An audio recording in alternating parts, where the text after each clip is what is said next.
feeling good, can I tell?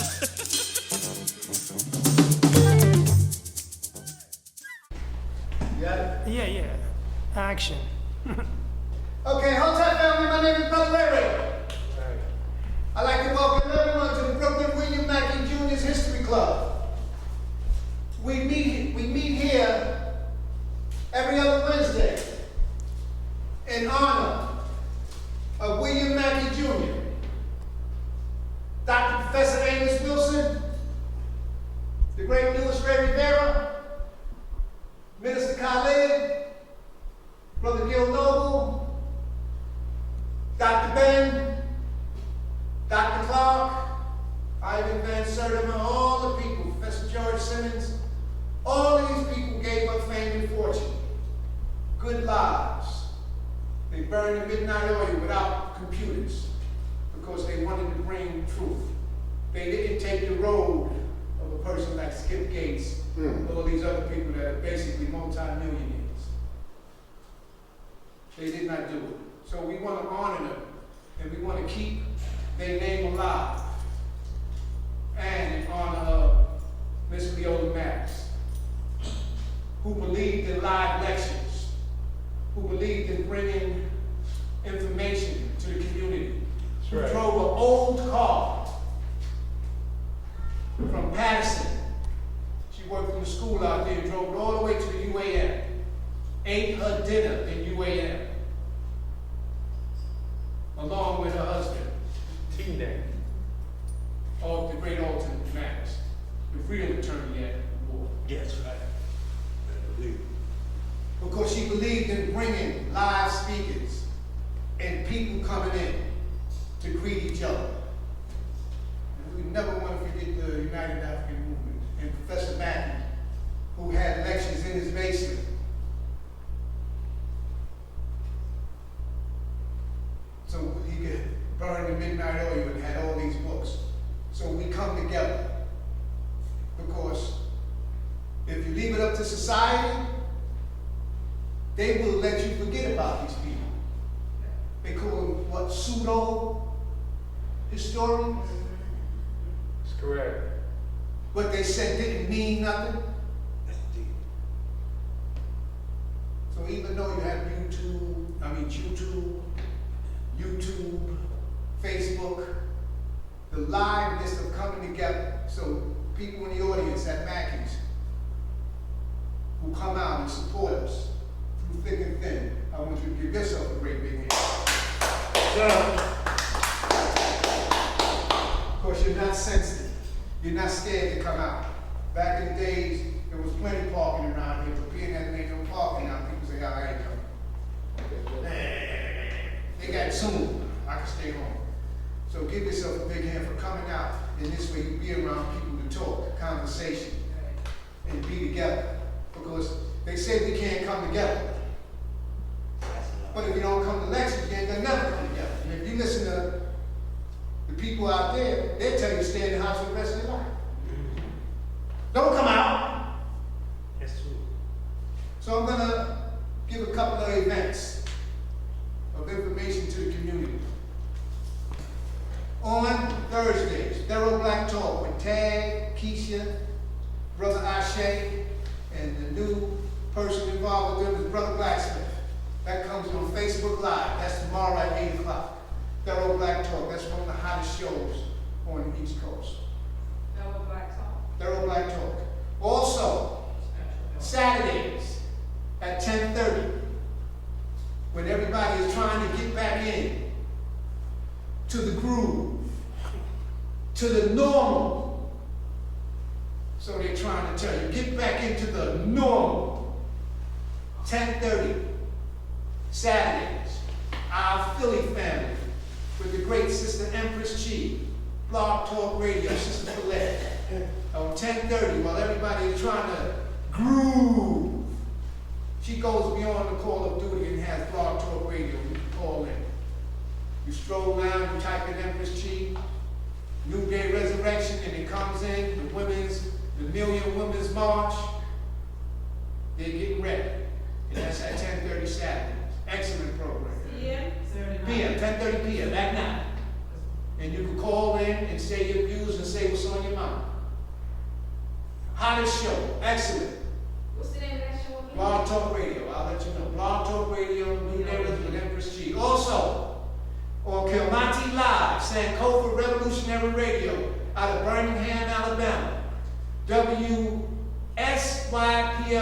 95.1 FM on an African perspective.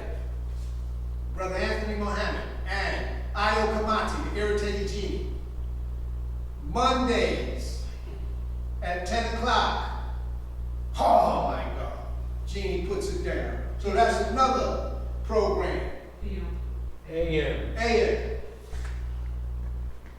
PM, 12 o'clock, 10 o'clock in the morning, AM. What's the name of that? That's a Kamati Live. Comanche? Yeah, we'll let you know. We'll let you know. Also, on Saturdays at 12 o'clock on TuneIn Radio, State of the City, our Baltimore connection with Brother Darren Mohammed. He's going to come on tomorrow on Facebook Live, Instagram, Mohammed the Cannon, and on Saturday, Glen Burnie Radio, State of the City.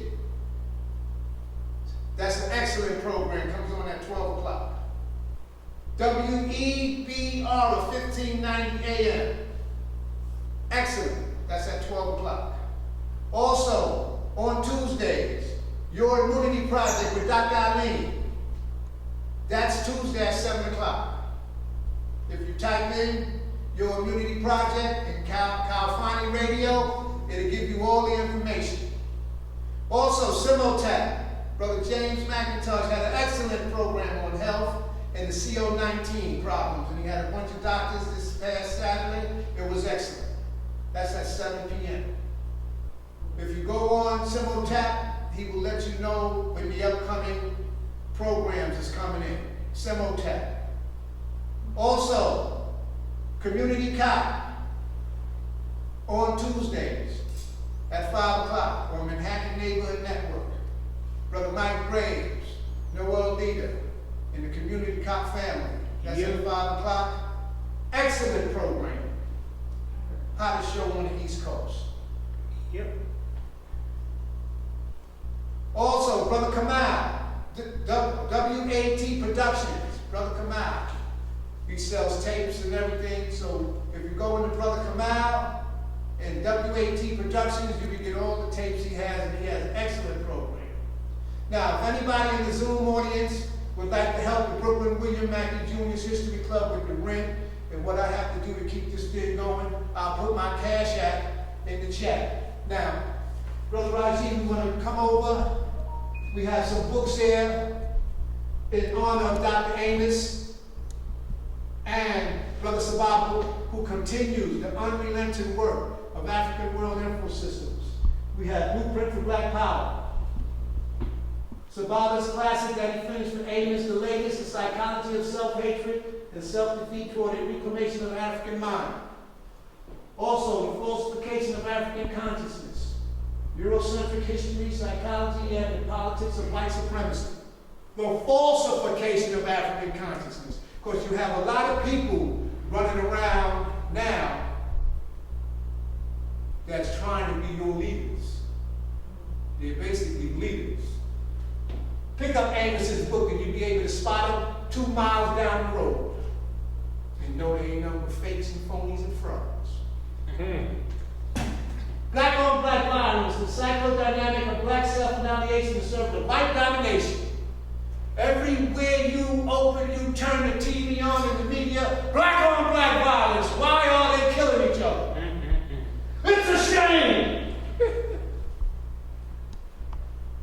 Nobody has picked up Amos's classic. Black on black violence. We have to do something here. Oh, Lord. Awakening the natural genius of black children. The psychodynamic, the developmental psychology of the black child. African-centered consciousness versus the New World Order. And everywhere you turn around, family, you're hearing 666, the New World Order, the Great Reset, African African-centered consciousness versus the New World Order. The book has been out before the word New World Order, where people start making it a cliche, the New World Order. Amos did it. And we have these books. S.K. Damiana, Distorted, S.K. Damiana Akruam, Distortion, Truth, the Bastardization of African Cosmetology. This is an excellent read.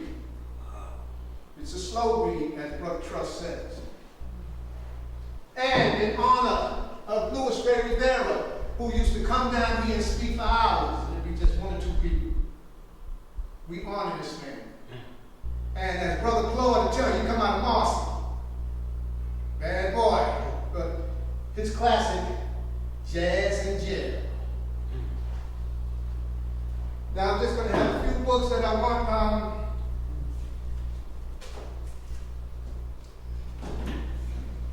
The Transfer Agreement, the untold story of secret pact between the Third Reich and Jewish Palestine.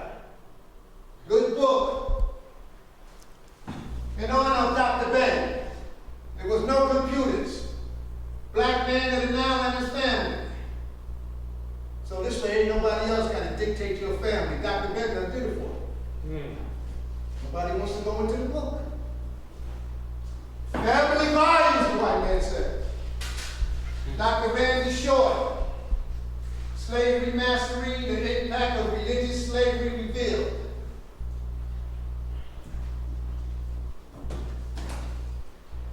Carol Anderson, PhD, The Unspoken Truth of Our Racial Divide, White Rage. And every time you turn the TV on with these shootings, white rage. The book right here. White rage, Theodore W. Allen, The Invention of the White Race, The Origin of Racial Oppression in Angolan America.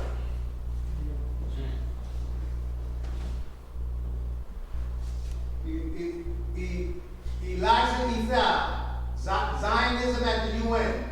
And what, as Brother Trust states, he talks about how they set up the power through the UN with Israel and everything. So this is a good book.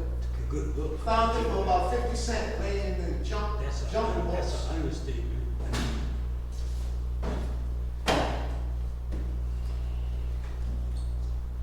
Dr. Scott Whitaker, Medicine, Medicin. He's from out of Atlanta. Excellent read. We have these books. What's his name again? Dr. Scott Whitaker. The Causes, Solutions to Disease, Malnutrition, and the Medical Sins. He's on YouTube. Medical Sins He's on YouTube. that are killing the world. And I'm going to say it one more time. Dr. Joseph McCullough, doctor. Because people say, you ain't no doctor. This is a doctor. The truth about COVID-19, exposing the Great Reset, lockdown, vaccine passport, and the new normal. The old normal is not never coming back. So everybody think that we're going back to the old way, you better think again. And none of the hottest sellers, the real Anthony Fauci, Bill Gates, Big Pharma, and the Global War on Democracy and Public Health. Doctors, with the help of Robert Kennedy. This book is unbelievable. I'm only on chapter 3. I got to look all that stuff up, so it's a slow read. So these are books we have. And Fridays, African Echoes, our Newark family with Brother Trust Graham have a study group on Friday. And they're open live and on Zoom. If you put your email in the chat, I will send you the information and then you can get put on the mailing list. And they're doing the psychology of self-hatred toward the reclamation of the African mind, and he just goes through everything. Also Saturdays at 1 o'clock, the Know Thyself lecture series with Brother True. That's at 1 o'clock. If you put your information in the chat, I will let you know, and you can log on and get on their mailing list so they'll let you know what's going on. So these are just some events that we have in the community so we always about information, it's always about coming together. Now, tonight, this person has been here. He's a big supporter of the Mackey's group. He's one of our best friends. He's a member of the team. All of the community cop lectures is on YouTube, family. You go on YouTube, type in community cop, and they have a line of lectures for years that him and Noel Leader, Noel Julian Harper's father, Lucas, and you study it. And if you want to see any of the Brooklyn William Mackey Jr.'s lectures, they're on YouTube. Except for the 2 lectures that Dr. Lewis did that YouTube banned. See, they don't let other opinions on now. They just want to say what they want. But it is some people that's putting out stuff, and you just have to search for it. They have the hard copy here. So, without further ado, ladies and gentlemen, we're gonna give a great big hand for coming down and helping us with what he does. Give a great big hand with Brother Mike Graves, and his topic is gonna be Black leadership.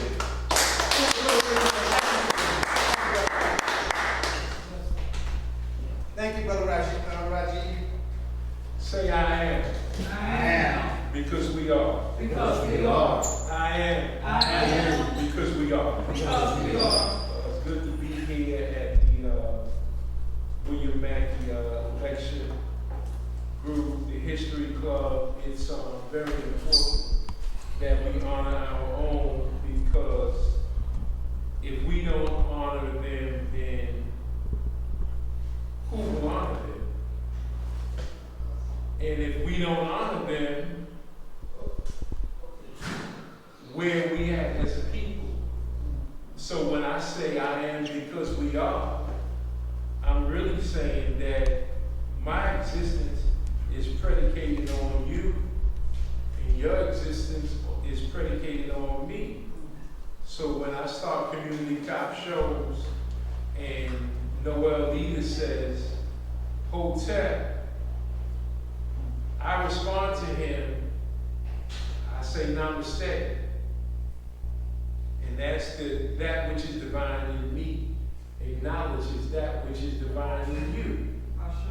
Because some of us don't feel that there's anything divine in us. There's no God in us.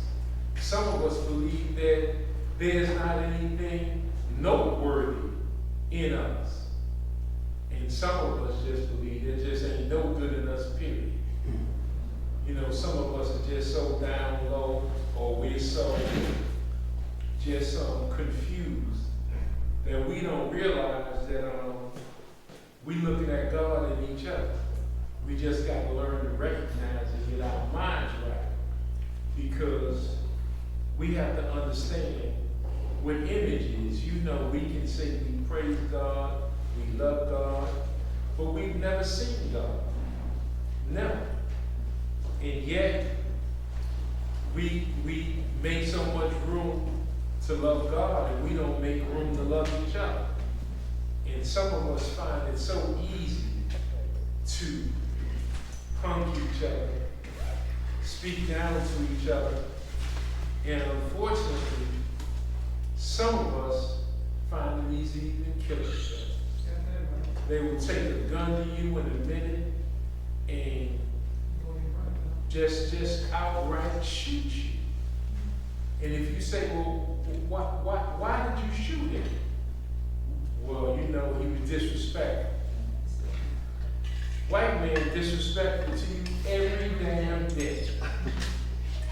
Disrespect you, your mother, your daughter, your sister, your brother, auntie, your grandmother, and you ain't shot him. But you find it easy to shoot the black man that can be a helpmate to you and can make you better than what you already are and lift you up, and your sister, who you call a bitch, can raise you up to a level you couldn't believe if you just treated her right. She will bring out in you what you can't even bring out in yourself. If we only knew that. If we only knew that, we could use it, But we don't use it because when we see each other, we looking at the N-word. And some of us just call each other that when we're angry. Some of you call each other that when you're not angry. You can be in the best of moods and still call each other that. The N-word, the B-word is flying around all day long on the street, on a bus, on a train. The N-word is just used. You can be happy as can be and still call each other nigger. When you're mad, you call each other nigger. And when you're real mad, you go to the gun. You got a hammer, you use it. And then later, there's no turning back once you do that. Once you do that, it's over. It's an ultimatum of sorts. So today I want to honor, which I think I'm going to do from now on. It's an honor to speak at Mackey's anytime I get the chance. Whether it's Dr. Lewis or anybody, whether it's Trust, Dr. Cobb, who's ever here, when I'm here, I'm going to try to always remember somebody because our ancestors need to be remembered. And in African philosophy, we believe that if you, and this is not no spooky stuff, but we believe that if you remember to honor, that's for me? Oh, good. That was a southern hand. We believe that if you say their name, just the saying of their name keeps them alive. And we believe that. And others might not believe that. Now, I'm not spooky enough to say, oh, I see a person there, or they on my shoulders and all that stuff. I'm not there. If you're more spiritual than me, that's cool. I understand it. But I do believe in that practice, and I know those wiser minds than mine, they understand that it is important to say their names. So we should always say that one of the greatest systems we've ever produced in our existence here in North America, and that's Dr. Francis Cress Welsing. So on our behalf, this lecture is a tribute to her. And it's only fitting that I'm really talking about the mind tonight. The mind. I'm really talking about the mind because I can't think of anybody, with the possible exception of Amos, that did more to cultivate our minds better than Francis Cress Welsing. She was an army of one. I mean, just incredible. I mean, to those who like Joy DeGruy and others, fine. Everybody has theirs. But no one for that distance of time. And time is very revealing. For her to run the marathon that she ran and to just be so on point. I remember years ago, Black law enforcement in the 90s had an event for her and brought her to Boys and Girls High School on Fulton Street. We brought her there and she put on a phenomenal lecture and made a lot of law enforcement references with respect to guns and thinking and the tenets of white supremacy and how it's so infused in the philosophy of law enforcement. And she did that right there. It was just incredible. So this tonight is my small way of paying tribute to someone who ran a marathon. Not a sprint, but a marathon, a holy one. A real one of value, where you could say she was relentless, similar to Amos Wilson, who also was relentless in his attack on white supremacy. gave no quarter. I'm telling you, I'm gonna say it again. Frances Cress Welsing gave no quarter in her analysis on how to develop our minds and get the white man, get the white thinking. Because we've all been stained with some of that. Some of us, our standard of beauty, our value system is so skewed that a black man, if he sees the lighter the person are, the more attractive he finds that person. And the darker they are, the more negative his thoughts become. That's so true. And if left to his own devices, out of confusion, because he doesn't have an African mind, he has a Eurocentric mind, he will find himself desiring to be white and rejecting that which is black, that which is African. And this is why at First World, their saying was, free your African mind. And that was the consistent message that all the great ones brought. Free your African mind. Why? Because your mind, until they took that scholarship and brought it to Harlem over there on Compton and 145th Street, they knew that our minds weren't free and that we were operating the best we could given that environment. So all the people that Ray mentioned, many of them behind me, they are all to be honored because everybody gave a step towards that, and I dare say nobody did it better than Frances Cress Welsing. And the tragedy of it all is that when she needed us most, we weren't there. I'm not going to get into that tonight, the things surrounding her, but that's going to be a conversation for another day when the subject does come up about how we are supposed to perform for our great ones, our elders, our illuminating lights that keep us out of the dark. We have to get to a point where we can really ascertain in a real way how to best honor them. Now, tonight I want to talk about leadership and then juxtapose that sort of with black leadership. And I'm going to need you to help me do that. I'm going to need you to help me do that. So I'm going to ask you some things from time to time. And it's going to be, in a real sense, your lecture, not mine. Dr. Copper said, when he was here, he said, I'm only telling you what you already know. Tonight, I'm going to tell you things you already know. You just probably don't think about them as often. Now,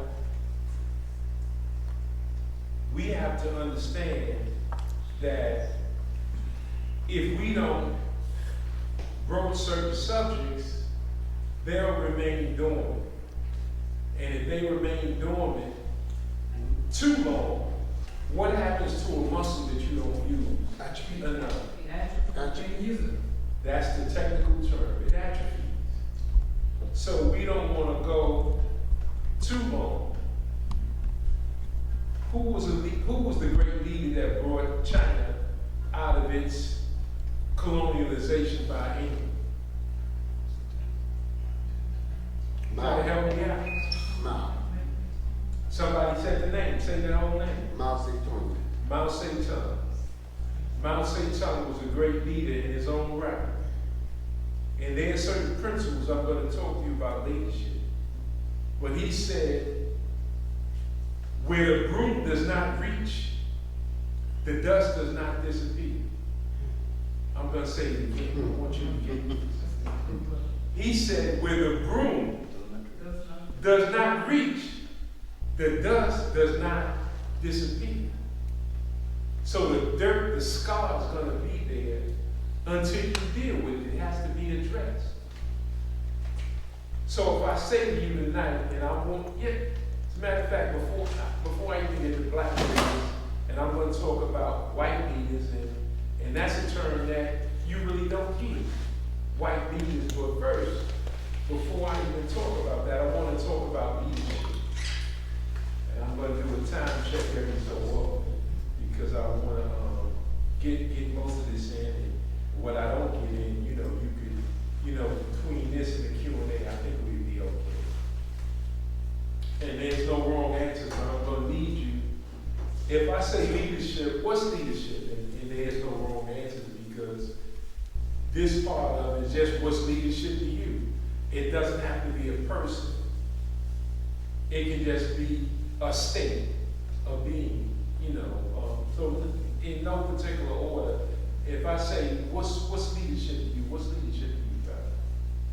It's the ability to direct. The ability to direct? Right. That's a good one. What about you, Raj? What's leadership? A sensible guide in the right direction. Guidance. And he also added to that, in the right direction. Sexy. Yes, brother. Brother Cap, Copeland. What's leadership? Leadership is. There can't be a wrong answer. No. And y'all all know what it is, but just ask. Give direction, influence. Give direction. Direction. That's excellent. Good information also. Good information. Direction and good information. You up, Pop? I think everybody said mostly what I was gonna say. Leadership is the person who is doing the leading. We got a direction, and this person is going to lead us to where our destination is, our goal. How about you, sis? The person's gonna guide me, teach me. Person of guidance and teaching. Very good. You said you agree with the leadership part and guidance? Yes, guidance. I think the person who is well read and is more disciplined than the typical Joe Blow. Oh. Has insight into darkness and can give you information. He's not, or she is not ignorant, but they analyze the situation in a way that most of us don't even think about. Okay, to the person who's Anybody on speaking Zoom want to make a to the comment person on who's leadership? speaking On that time? what's leadership? Brother Claude? Self-love. Self-love. Alfreda? Brother Bashir? Comment on leadership? Brother Norman? Okay, well, here's what. I have a comment. Leadership is getting ready to, take that step into the field where, to take on a challenge that nobody's taking. Okay. Got Very it. good. Galaxy Tab? Fonda iPhone, want to make a comment on leadership? Okay. Okay, thank you very much, Zoom audience. All right, well, Ajamu, sorry. That's okay. I know that out there in the country. Yeah, leadership, self-love, learn about the nature. It's just, we need leadership so bad today. That's why people are dying, people are killing one another. We don't know who we are now. So, thank you. Thank you very much, Big J. all right, you want, You want the dictionary definition? no, yeah, okay. Quickly. Leadership, the action of leading a group of people or an organization to the state or position of being a leader. Okay. That's out of Webster's Dictionary, family. Now, something I broke them into different categories because I want to talk about them briefly. I broke them into different categories for different reasons. There are certain things that I call pillars, and then there are certain rules of leadership, and then there I broke it into characteristics. And a lot of them are saying they're parallel, but just wanted to give some clarity to leadership. One of the pillars is character. If you're going to be a leader of men, of women, of our community, you should have character. And I'm going somewhere now. I'm going to bring this back to you.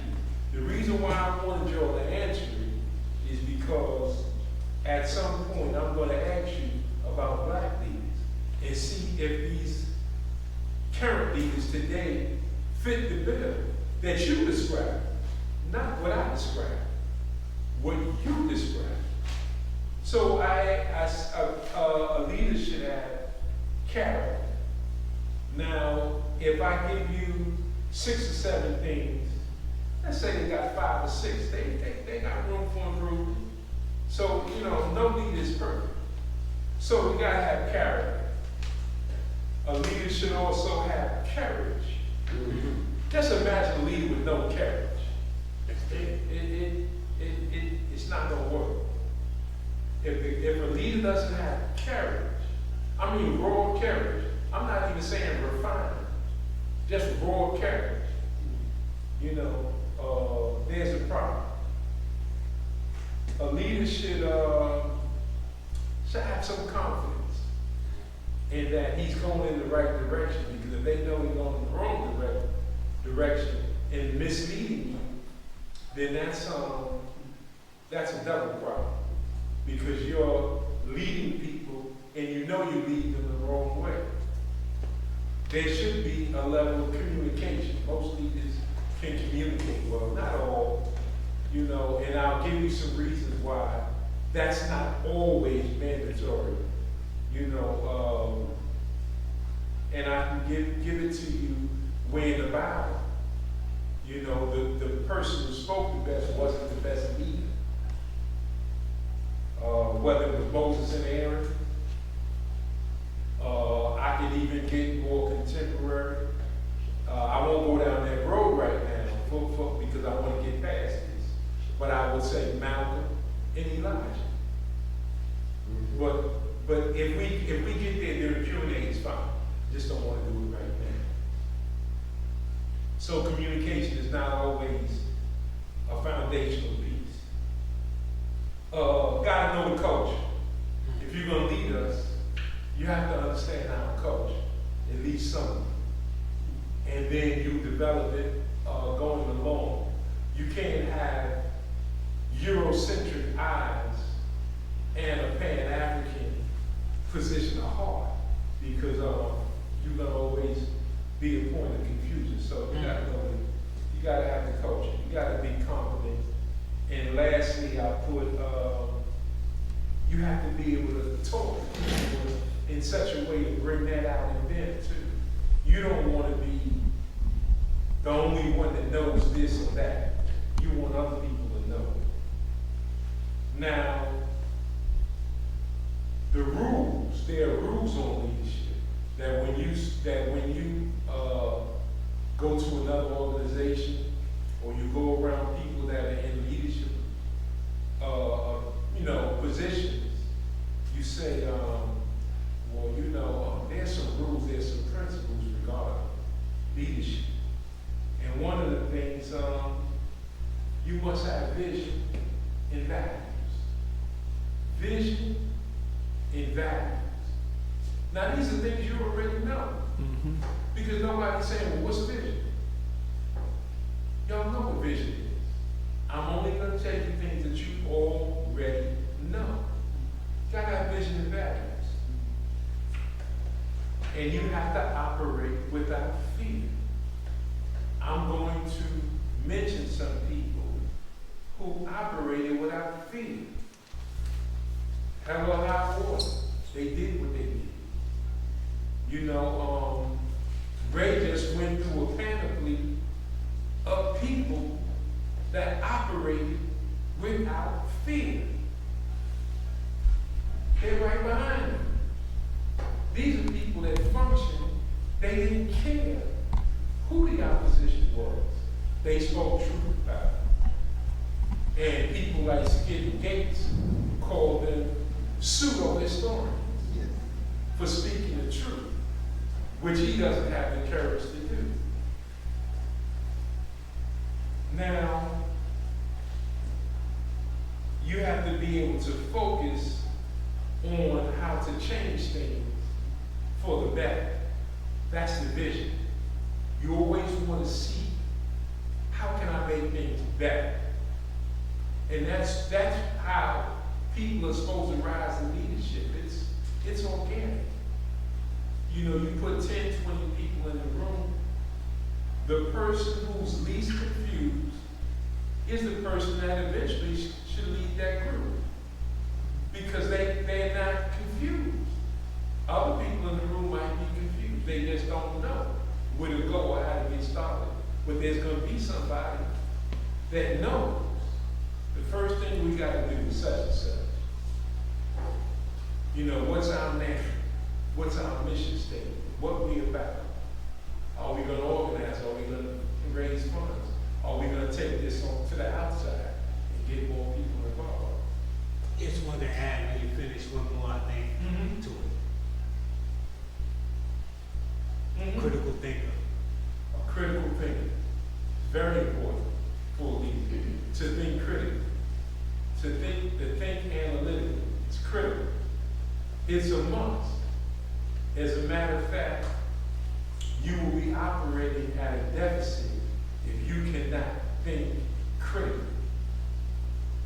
Some might call it going outside the box, but you have to be able to think critically, because there's going to be situations that come up you didn't see come up. Now you got to make those adjustments on the spot, and the critical analysis is very important. Brother Hassan. Ability to delegate.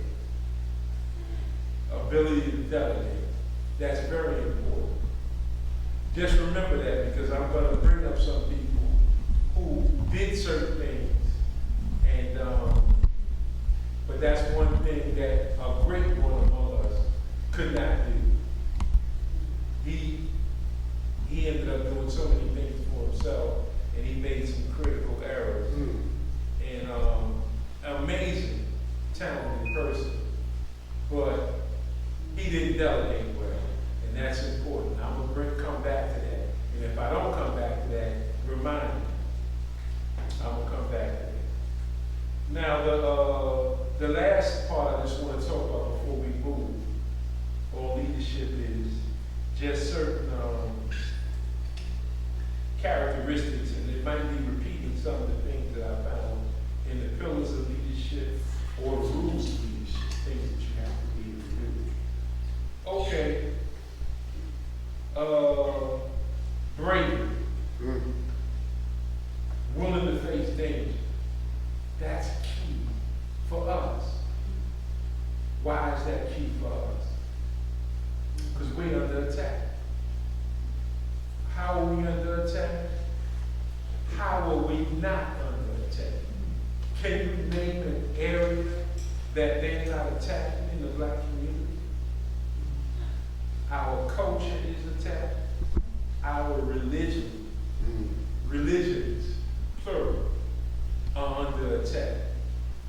And by that I mean that I'm not even talking about the burning of black churches and things like that, bombing of mosques or anything like that. I'm talking about they got to the leadership, they directed mosques, churches into a certain direction of passivity, of being able to manage that church from afar. You know, it's almost like a brother would say to me, Brother Michael, you know, you a conscious brother, man, love what you do, but why do you have the white man's name? And I say, well, that's a good point, brother. You know, maybe I don't know what my proper name is talking about. Do you got an African name? No. Are you African? Yes. Well, why don't you have an African name? All right, well, get back with me when you get an African name.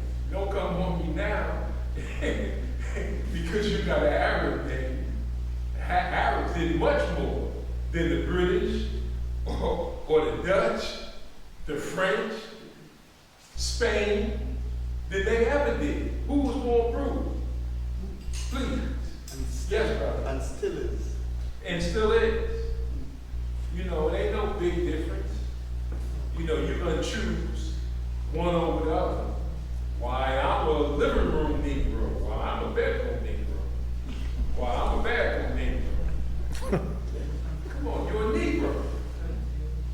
So, you know, you choosing one oppressor over the other. You know, Kwame Nkrumah said, I'm African not because I was born in Africa. He said, Africa was born in me. I'm going to tell y'all again, y'all get it this time.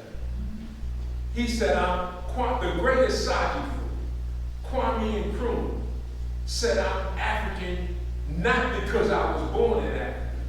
He said, Africa was born in me, which is an indirect way of telling you we are all African. He's telling you, I'm no more African than you are, and you're no more African than I am. We're all in the same pot. We are. And that was spoken by the great Asadi, who at that time was the leading Pan-Africanist in the world. The great Asadi, Kwame Nkrumah. So, you got to be brave. You have to be brave to be a leader because the circumstances call for it. You also, you can't be afraid to do the right thing. Because some people just won't do right. And they remain in leadership. You vote for them again and again. They stay in office. But when you say, well, what did they do right? You could think of all these things they did wrong, all the massacres that had occurred, all the bad shooting, and they were basically silent on everything. So they didn't do the right thing, but they stayed in office. Okay, it's very important to listen to people. Work for the good of the people. You dedicate yourself to others. That's part of the characteristic of a good leader. The dedication is to others. Sacrifice. Give up something for others. You can't go with me. Got to sacrifice. What about having a solid value system? Not lukewarm, a solid value system. And then a skill set, educational skills, technical skills, computers, knowing how to get your way throughout all the social media. In other words, you have to be able to look and see, oh, this person does this. This person can write.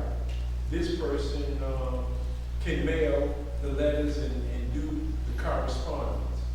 But this person, technically, is just so silent when it comes to movies, documentaries, put things together, or they can put the videos together, and so many things. Some people just organize. Some people can strategize.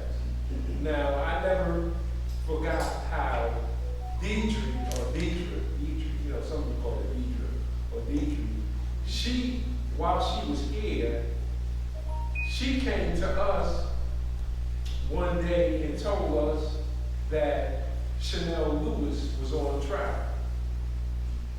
She brought it here. She could have brought it anywhere. She brought it here and brought Chanel Lewis' mother here with her to say that Chanel Lewis was on trial. And to those that might not know who Chanel Lewis is, Chanel Lewis is the person the black man, the young black man, that they accused of killing a white woman out there in Far Rockaway. What's that area called? On the belt? Was it Long Island? Howard Beach. Howard Beach. Howard Beach. That's a little bit closer, yeah, Howard Beach. That's a black man they accused, and just to refresh your memory, he's a very frail, slimly built person who's a little Off. a little slow. Yes. He's a little slow. You know, he's got some challenges. And yet, they accused him of killing this white woman who was jogging. Spring Creek. You know, well, it's in that area, but it's more, I'd say Howard Beach. The person who said Howard Beach, that's kind of like the area. So they accused him of it, probably more than 6 months after the fact, when they didn't have anybody else, because the science led them to 2 hair specimens that were European. And, but obviously, that was not the result that they wanted. They wanted to accuse a black man. That's right. So bereft of having a black candidate, they chose him. And I won't go too deeply into that. I will say that for another time. It was, yeah. Don't forget the reason why she brought him down here, the mother down here to Mackey's, because of the strongness of this group. They couldn't trust them non-leaders. So she found out that it was truth in the Mackeys through Mike Graves, through Brother Raji. And she brought him down here through the people here. Brother Ray Ray. She said, I have to get somebody that I can trust, that's not gonna put me on the crosstown bus. Because a lot of people was putting them on the crosstown bus, and they said, I know some people that'll stand with you no matter what. Members of this group, not Raji, you can forget about it. Members of this group, that's why she brought the mother down here, because she couldn't trust the non-leadership out there. And we were able We were able to help her. kind of help a lot and pack the courtroom, because the courtroom was literally a white courtroom until we got there. It was literally all white, obviously, that Howard Beach area and Queens in general, but Howard Beach in particular flooded the courtroom. So when we got there, they were just surprised because they anticipated no one's gonna support this black man. No one. Because that's not what they do. But there were those of us who understood and were sensitized that this man was innocent and that he didn't do that. And we now we knew 100 Blacks in law enforcement, we had dealt with this prior, because that was the second trial. Before the first trial even started, when we saw this on TV that they had a suspect, 6 months later, and they brought him in, we were curious, because when we saw him and we could see that he wasn't all there, we wanted to know, is this going to be a fair trial, or will this be just a lynch, basically a court trial that's fixed, it's unfair, and this black man is going to jail. Well, yeah, railroad. So we went and spoke to the legal team. We went out there and Queens before the first trial. Myself, Eric Josie, Noel Lita, and Julian Hall.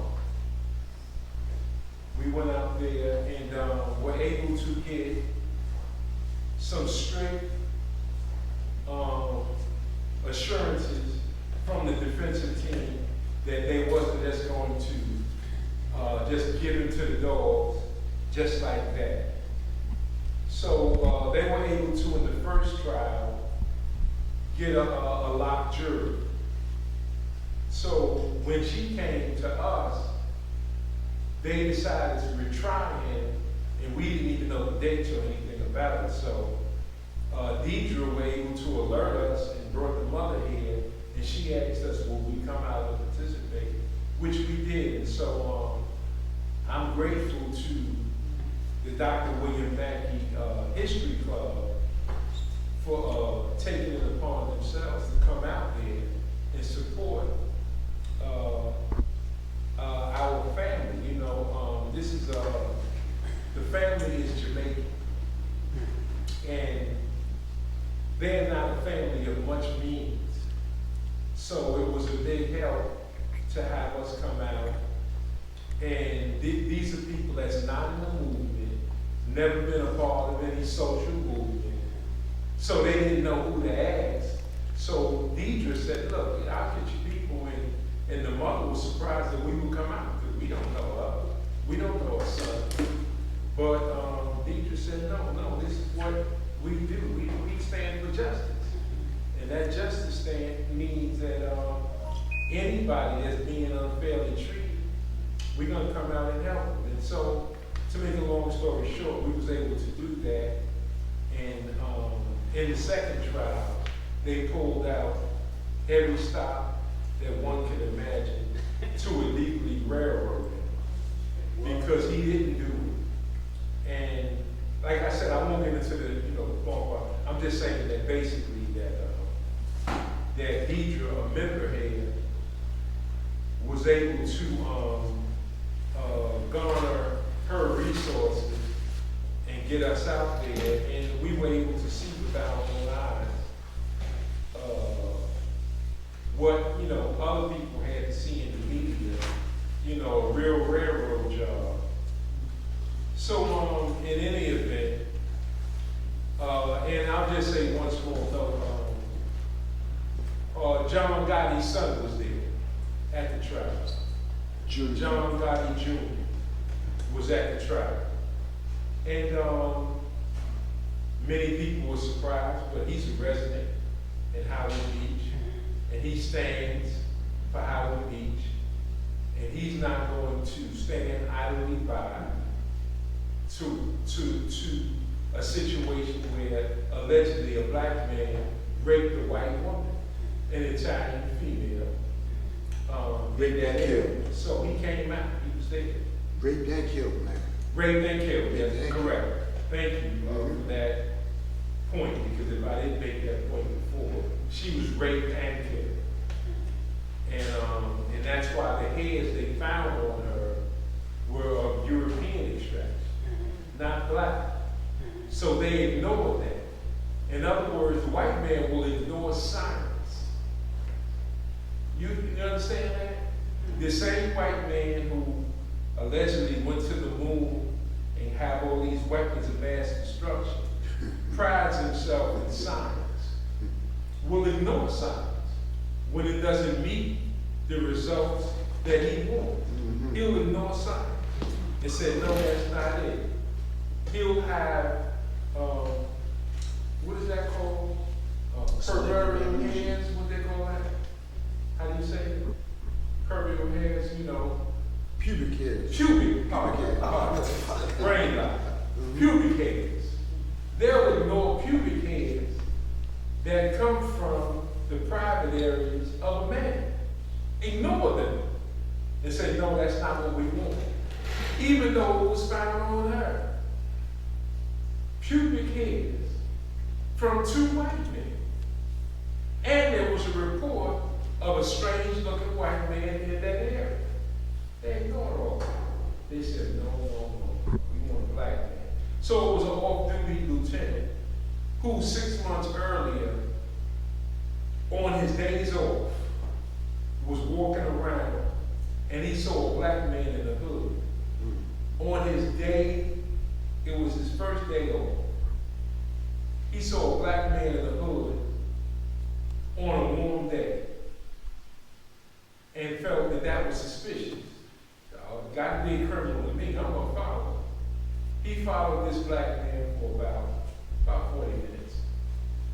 on his day off, a lieutenant, followed him around, and after 40 minutes of not doing anything, he knew he was wasting his time. He still followed him, but he disappeared. He just got distracted, and he lost sight of Chanel. Chanel is walking around the next day, just walking all the way from the area that he lived in and wandered over there, window shopping, as some people call it when they don't have the money. You window shop, you look at things and you dream about how it would look on you because you can't buy it. So you just window shop. I think 50 Cent got a song called Window Shop. You're a window shopper because you ain't got no money. So he was window shopping and for that second day, and the lieutenant was out there again. Spots him again the second day. What does he do? You guessed it. Started following him again. He said, this is day 2, I'm gonna get him now. So he followed him, and after a half hour, 40 minutes, the guy wasn't doing anything. He spots a uniformed car, calls 2 cops over, and tells them, yo, pat that dude down. So pat him down, see if he's got anything, and then take his name, just find out what's up with him. That's deep. So that's what they did. That's deep. They went, patted him down, asked him what he was doing. He said nothing. Just looking around, just walking, just taking a walk. Which is nothing illegal about that. So he went about his business and nothing. So after 6 months, they didn't have a black perpetrator. Guess what they did? That lieutenant says, wait. He goes to the precinct where those 2 cops were, and he said, look, man, about 6 months ago, didn't I ask you to pat somebody down? And they said, yeah. He said, what's the name of the guy that you patted down and you took his name? And they looked and saw that name. He said, this is the guy that did it. Let's go get some DNA from him. And they set it up. So I won't go into no further. I don't even know why I'm talking about it, but I'm just trying to make the point about Deidre brought us into that case. But we found out by being there how they did it, because I was there the day that the lieutenant testified. And he admitted that's how he did it, how they came to that conclusion. Now I know that sounds crazy, y'all saying, well, you can't make this, you can't make things like that up. They do it all the time. But that's common. When you want a black person, you say, wait. I know that these white hairs mean this is a European person. That's not what we want. It's got to be a black man. And since nobody black was around that day, we going with him. They did it. They illegally went to his house and he ain't playing with a full deck.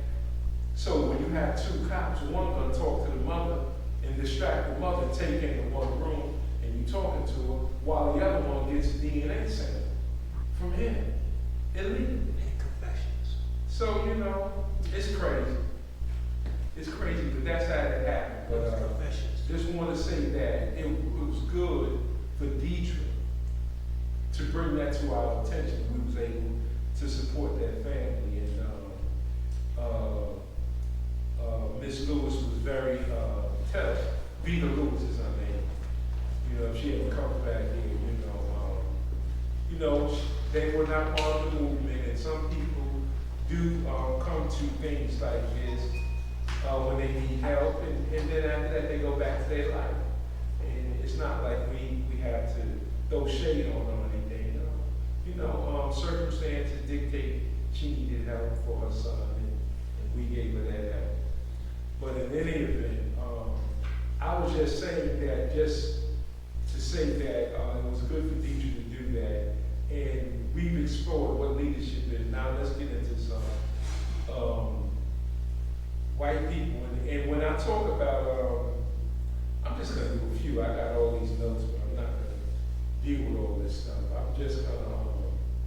just say, does any white powerful people, do they call themselves white leaders? Do they even call themselves leaders? Do white people look at them as leaders? So why do we look at black leaders as leaders? White people don't. Because white people gave them to us. Told us they were our leaders. You're getting ahead of the thing. I ain't even got elected. Oh, I'm sorry. He said white people gave it to us. So we look at black leaders as leaders. But the very people that put them in that position, we don't even look at them as white leaders. And they can put you, they can prop you up, or if they want to, they can sit you down. Yes. You know, they can put you on TV 5 days a week, 7 days a week, if they choose to. And you think that that black person carved that out, that for themselves. But that's not the case. They didn't. This was given to them by somebody that's the power behind them. Now, if I ask you who was Cecil Rhodes, did anybody remember that name? Whether you know about it or not. You remember Cecil Rhodes? Yes. Anything you remember about Cecil Rhodes? That he never went to Rhodesia and he controlled that whole nation of Africa. They said they had carved out all of Africa. He had never even been there. Mm-hmm. All the black lives he murdered and never been there. Anybody else? Anything about And Cecil Rhodes? Rhode Island. is Rhodes named- Scholars. And What's that? Rhode Island is named after. Right. The Rhodes Scholarship is named after. Rhodes Scholars. Rhode Island. I'm gonna read to you a little piece about Cecil Rhodes. Just a little piece. I'm gonna read something real short. Cecil Rhodes, in his Confession of Faith in 1877, he states, "I contend that we are, and that we means Britain, that we are the finest race in the world, and the more world we inhabit, the better for the human, it's better for the human race. Just fancy these parts that are inhibited by the most despicable specimens of human beings." Let's guess. Who is he talking about? Despicable. He said despicable. He said imagine the parts of the world that are inhabited by despicable human beings. Pigment, you like us. Ray Ray. You said people like us.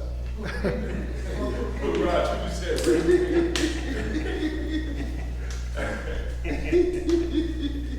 well, I knew he'd get me back. he says that I contend that every acre added to our territory means future birth to the English race, and that to bring the whole uncivilized world under British rule. Poverty under our flag is better than wealth under another. Can you get more arrogant than that? He is saying, and that's what the Rhodes Scholarship is named after. He said that poverty under us, in other words, Britain, is better to be poor. It's better to be poor in Britain than to be rich in another soil, in another land, in another climate under other people. In other words, if you black, you better be poor under their rule than being rich and African. Because we that much better. but they always after. That, you know how much better you gotta feel you are? That's right. That's arrogance. Now, I want to just juxtapose that because that's a white leader of his time. He was a white leader. I'm gonna give you another white leader. Now, this white leader is a general. He was a general prior to the Civil War. Rodney Lee, as a matter of fact.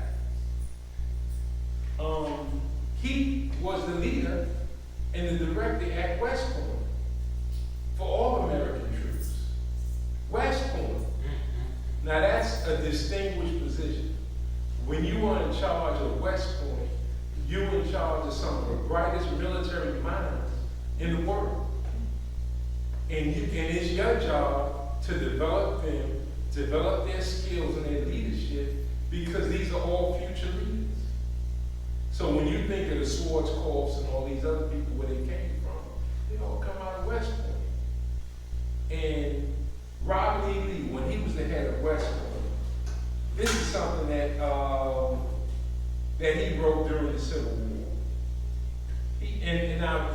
Robert E. Lee was, at best, I would call him a professional soldier. He was a professional military man. In other words, he took orders when he was at subordinate roles. He gave orders when he was in superior roles. And he was the preeminent general during the Civil War for the Confederacy. He said, blacks are immeasurably better off here than in Africa, morally, socially, and physically. The painful discipline that they are undergoing is necessary for them and their instruction as a race. And I hope it will prepare and lead them to better things. Now, he called what we were going through as necessary, and he called it a necessary discipline. Slavery is a little more than that necessary discipline.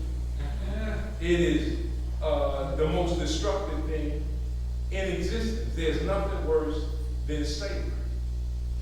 You know, to some, death is preferable. That's right. Than to be a slave. So he went on to say that their emancipation will soon result from the mild and melting influence of Christianity than the storms and tempests of fiery controversy.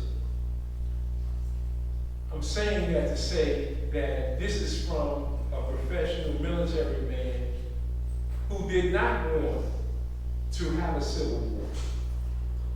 In his mind, he was a Virginian, first and foremost, not an American. He taught at West Point. He was the leader of the military. However, when it came down to making a decision, he said, I stand first and foremost for Virginia. And that's the bottom line. And that if he's going to fight for Virginia. And Virginia chose the Confederacy. So I'm just saying that Cecil Rhodes was a white leader. Robert E. Lee is a white leader. Now, if I ask people in this room or other places, name some white leaders, they might name Donald Trump. They might say Donald Trump's a white leader because at this moment, so many right-wing people are following his lead. So they might call him a white leader. Mm-hmm. Don't you know that there are white people that wouldn't even talk to Trump? And they're powerful. These are powerful white people that can put Trump in a position to run, or they could have taken him out of being able to run for president. There are people powerful enough that could have prevented him from running. And you don't even know their name. Now, some people here know who some of the most powerful people in the world are. Some people know some of the most richest people in the world. And if I asked you, Raj can name most of the known richest people. A lot of people in this room can name the richest families. Raj can name the individuals that are individually richer than everybody else. But they have people that are very powerful, and they operate every day at Goldman Sachs and other places. They choose who's going to be in the running for the presidency. They choose in local, state elections who the senators are going to be. That's where they're at. And we don't look at them as white leaders because they stay in the shadows. And we have no idea. Everybody who's a black leader, we know who they are and we know their history. But we don't know who the white ones are. So when we come back, we're going to take a 10-minute break. And when we come back, we're going to talk about black leadership. And then see if these black leaders can deal with the Schwarzkopfs of the world, 4-star generals. Can they deal with the people that run the SEC, Security Exchange Commission? Can they deal with Wall Street? Can they deal with the people who put political figures in place? Those are the kind of people who we want to pull a cover off and see, do we have the right people in place? But I'll stop there for 10 minutes, and when I come back, we're going to deal with blacks. So you can tell them that I'm back. And they keep their questions down. What we're going to do this time is that we're going to talk about some black people and then juxtapose that with white leadership. And you tell me what are our chances for success? It's not a big mystery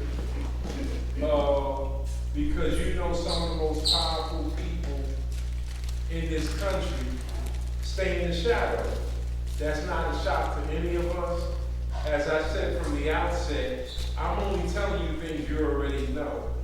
Everybody that's powerful does not walk around with the word powerful stamped on their forehead.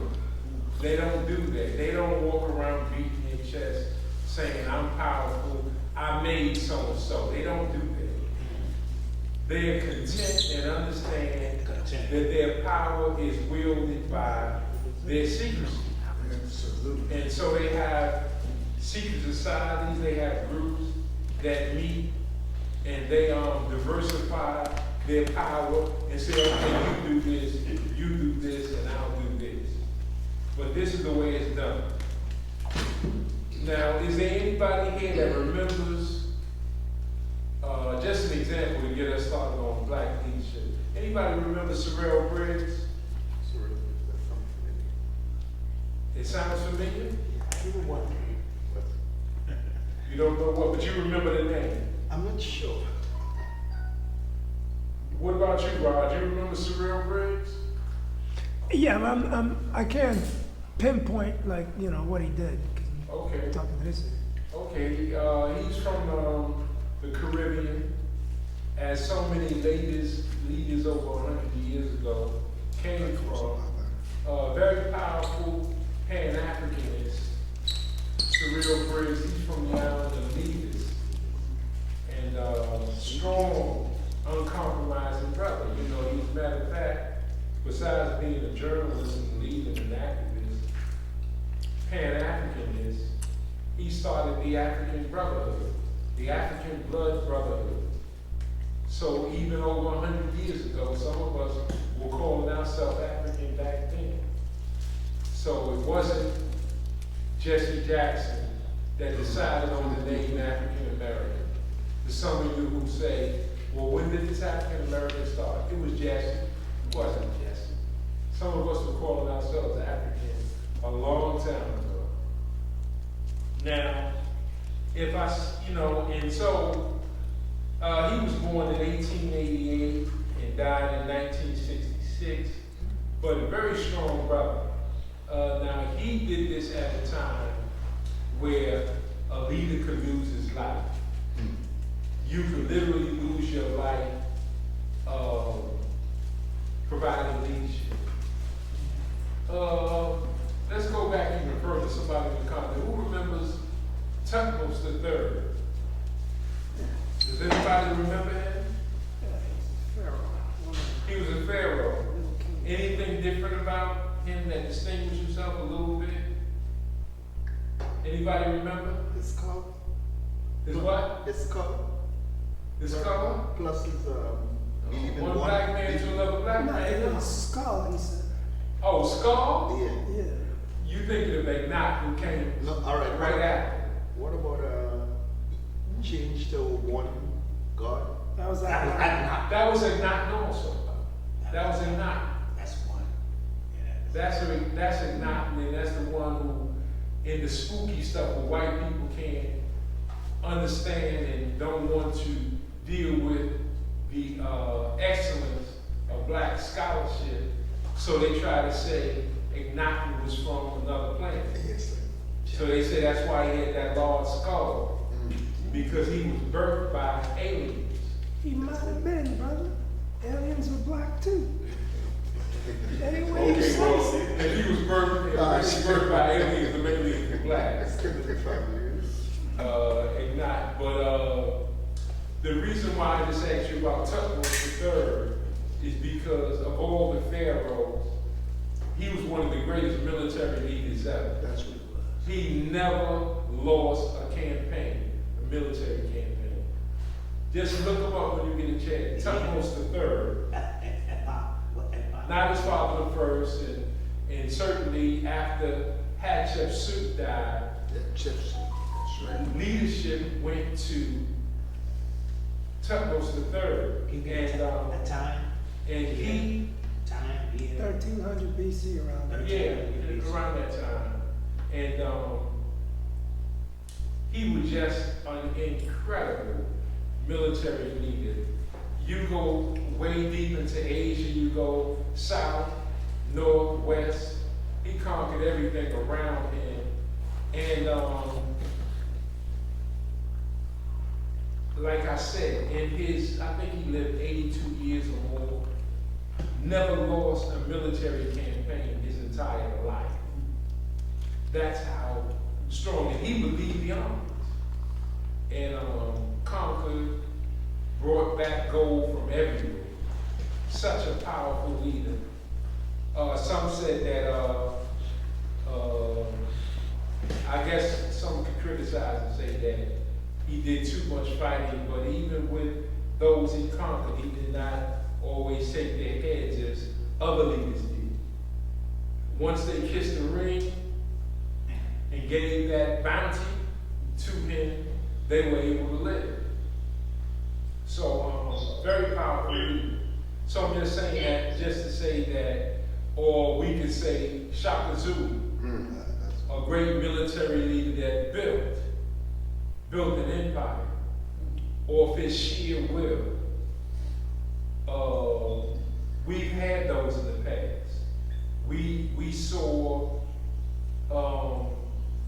whether it was Martin Delany and others, powerful, uncompromising black men. We've seen, on the other hand, the Frederick Douglass type. I'm just going down some, various types of black leadership. We've seen that type that was intent on operating within the system.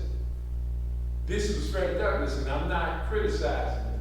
I'm just saying that when he was asked by black leaders from all over the country prior to the Civil War, leadership met upstate New York, black men, free men, and said, look, let's organize.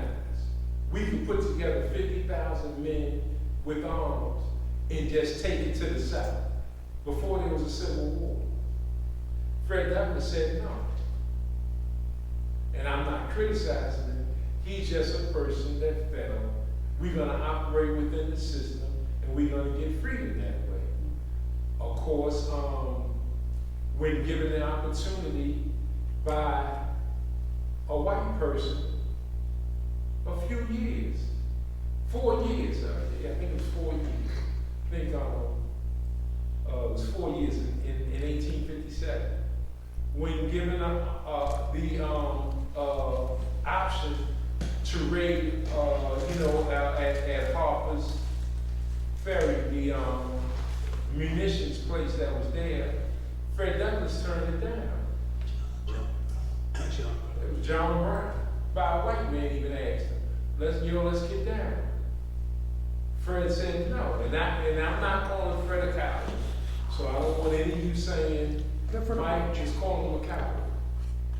What? He stayed in his lane. Different approach. Different. He stayed in his lane. He did what he did. He stayed in his lane. His thing basically was, I'm gonna operate the system. He was a man that escaped from slavery.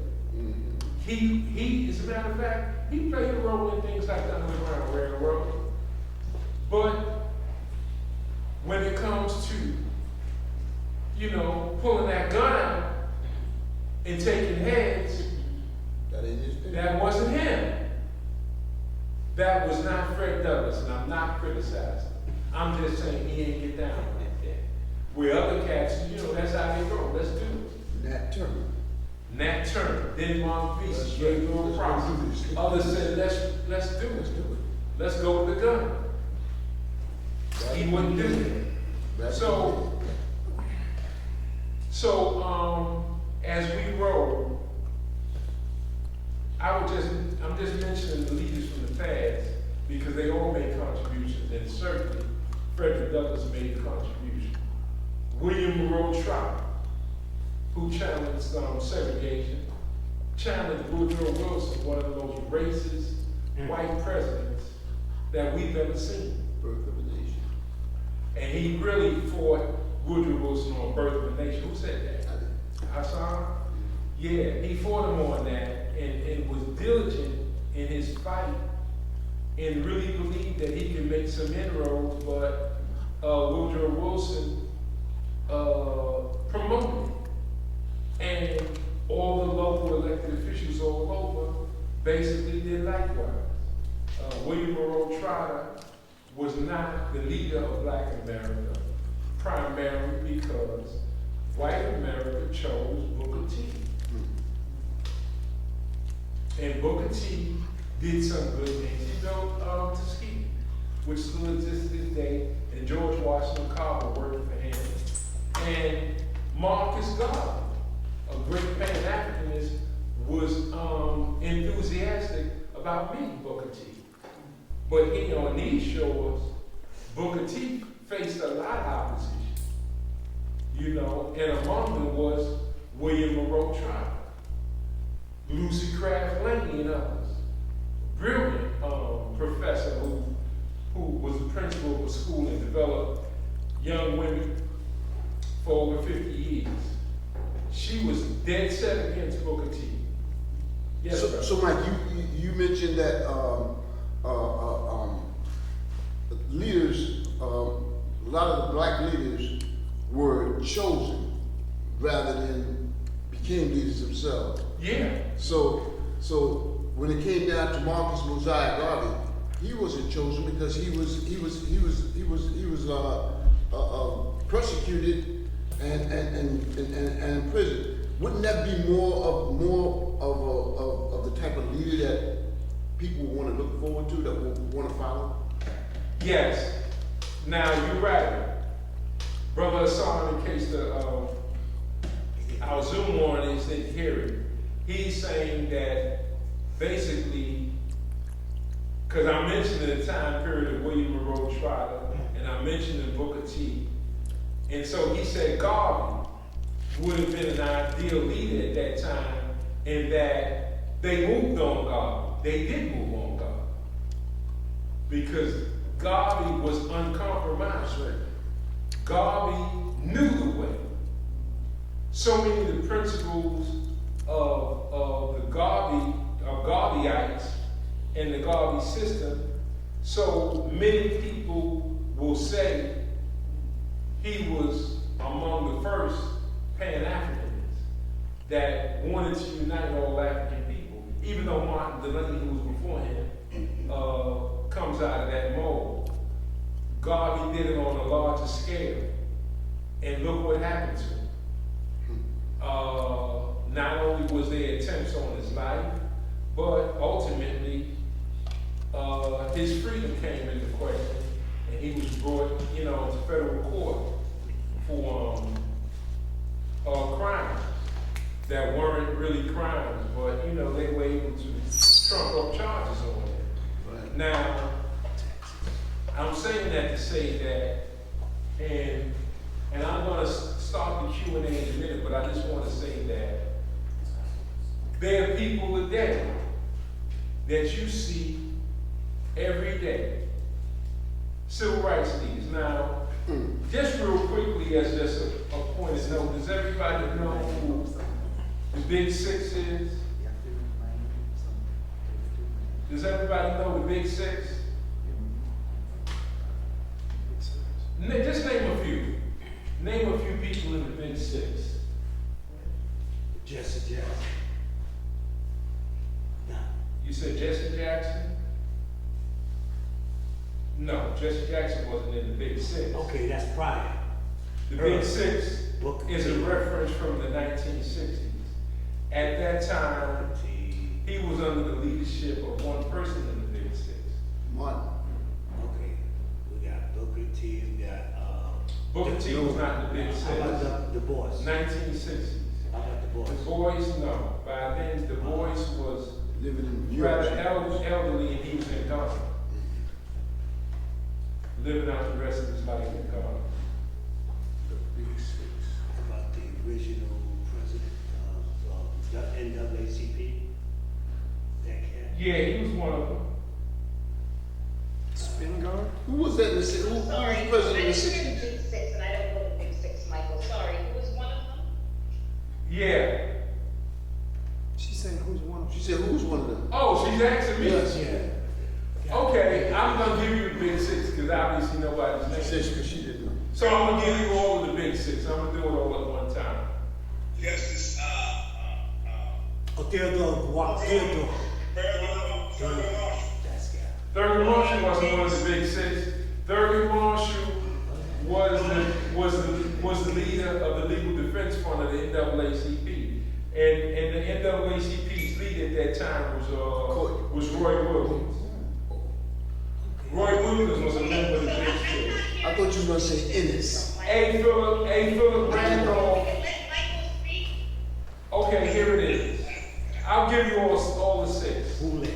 A. Philip Randolph, or if you prefer his whole name, Asa Asa. Philip Randolph. Real Philip Asa. Randolph. He was a labor leader. Dr. Martin Luther King Jr., SCLC, James Farmer, Congress on Racial Equality, commonly called CORE. John Lewis, Student Nonviolent Coordinating Committee, and I know that at the March on Washington, he was not officially representing SNCC by then.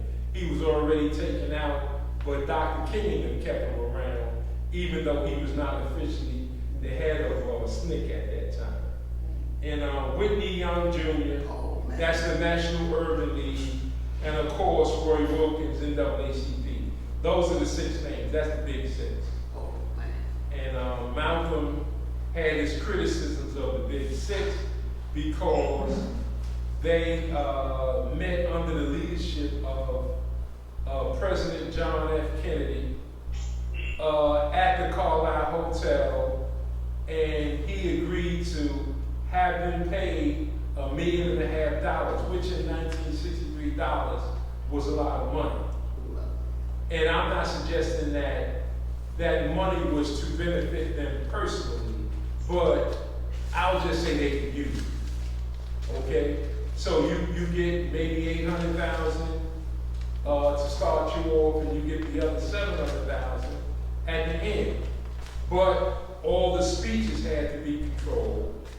You know, they was told what to say, when to say it, how to say it, when to get there, and when to leave. That's that bull. And it wasn't to fire up anybody. It was control. And that March on Washington for justice and jobs and freedom, which that's what it really was supposed to be, ended up being something of a more festive nature. It became light instead of being hardcore. It was very light, and even John Lewis, who was nobody's radical, even he had to change his speech. to this day, the March on Washington is characterized by the I Have a Dream speech, you know, which is, you know, you're not going to accomplish much dreaming. And that's what it's characterized by, as opposed to other marches that were more important. And so, what I'm coming to now, right before we open up the Q&A, is I'm asking you, are black leaders in a position to deal with the very same people that put them in a position? In other words, No. if they're all millionaires. Emphatically no. Right, well, you're right. Because I'm saying that they're millionaires. All the big civil rights leaders now are millionaires. They enjoy at least a 7-digit income. All of them. Is black people giving them that money? No. They're being paid by white people. Now, if white people pay you, You got to they dance got to to the music. control you. They're going to control you. Now, all the civil rights, all the black organizations, like I said, the African Blood Brotherhood, they had all types of nationalist organizations, Ethiopian this, African this, black this. None of them have survived, except these traditional civil rights organizations. The only organization that goes back that far that existed without white control is the Nation It's of simply Islam. Islam. That's right. How about, That's the only one. how about US, us, United States? United States wasn't around Okay. in 1920s and 1930s. The only black organization, independent, that did not depend on white funding to exist to this very day Ain't no why. is the Nation of Islam. No other nation, no other organization was able to survive. Now the black church is not united. Even the Church of God in Christ, which is members all over, Baptist Convention, which boasts millions, Black Baptists and all these, you know, all And these they all taking all money. these various groups, they have all been manipulated over the years to emphasize personal salvation. Now, I'm not saying that a person should not be saved. If you've given your life to God, I don't have a problem with you. None. If you say God is the one and only, I'm with you. But that God is not preventing you from doing something. Even Dr. Jeffries' wife, Rosalind Jeffries, considers herself a Christian. But Dr. J will tell you in a minute she believes in a black Holy Ghost, not a white one. You know, we don't, you don't look at some white person on the wall that somebody from Michelangelo's family that painted a picture, and then you say that's the historical Jesus. You look at, if you believe in an historical Jesus, if you do, that's not the way he's described in the Bible. Not a white skin, blonde hair, and blue eyes. That's not the way Scripture describes him. They said he had hair like lamb's wool. Hint, what that sound like? They said he said that when John got in the Spirit of the Lord on the God's day, he could not look at the image of Jesus, but he looked down at his feet. He said his feet looked like brass burnt in a furnace. Now, what color is brass? Brass, let's just say brown. What color is brown when it's in a furnace? Okay, so basically, so they got that image wrong. And that's with intent. They intentionally did that wrong. So in any event, I'm just saying that Scripture or belief system should not hold you back from wanting justice and freedom. So I'm saying now that primarily most of our leadership are basically clergy. Most of the leadership is clergy. Now, when I talked about early on, I said a leader is supposed to be courageous, brave, willing to face the truth. It doesn't matter how you feel about the Honorable Elijah Muhammad. You can't say he didn't have courage. You can't say that. You can't say that he wasn't brave. Especially back then. You can't say that Marcus Garvey wasn't brave. You can't say that Medgar Evers wasn't brave. He was killed on his front porch and fell into his wife's arms, dying. Now, are the leaders now under that same charge? You can be a leader and be a millionaire now, fly first class all over the country now. You can live the good life. You can be on TV every day. But you I won't. didn't say But you won't bite once the in hand a that while. I said every day.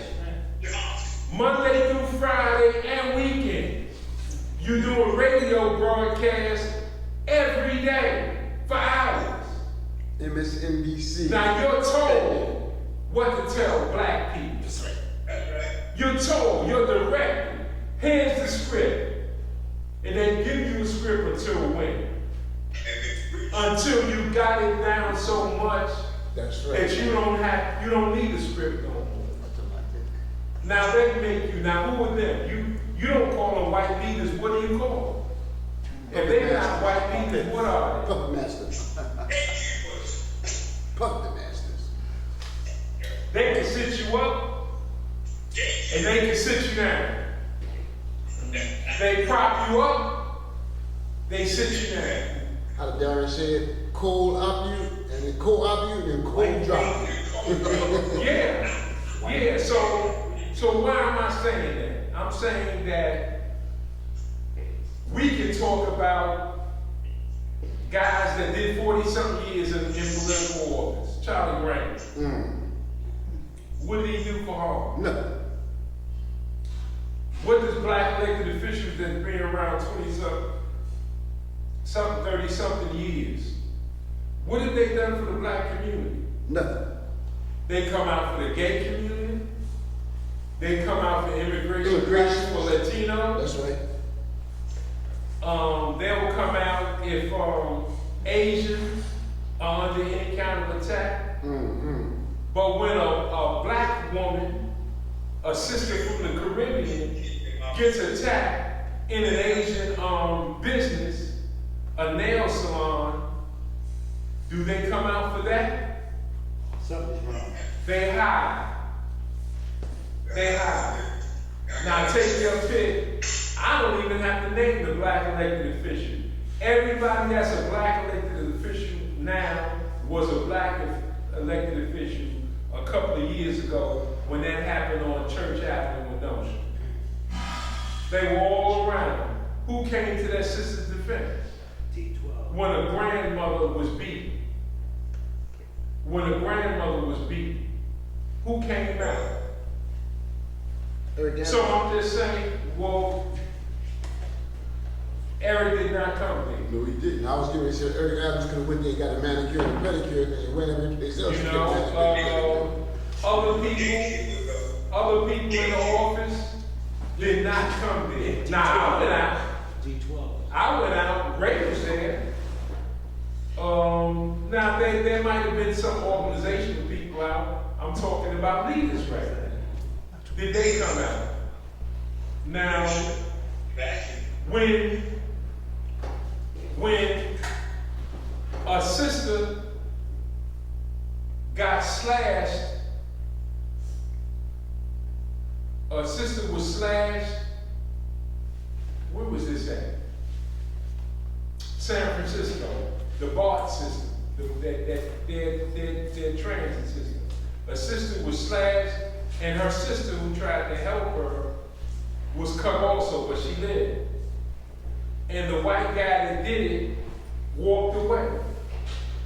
The white man who slashed a sister on Church Avenue, the train station. He stabbed her and calmly wiped off his knife, it's on film, and walked away. Who was that? A couple of years ago, on Church Avenue. Walked away calmly after stabbing her. Now, if you know anything about that Church Avenue train station, it stays packed. Always, and he did this during the day. It stays packed with people. What gave a white guy assurances that he could stab a black woman, calmly wipe off his knife, and walk away?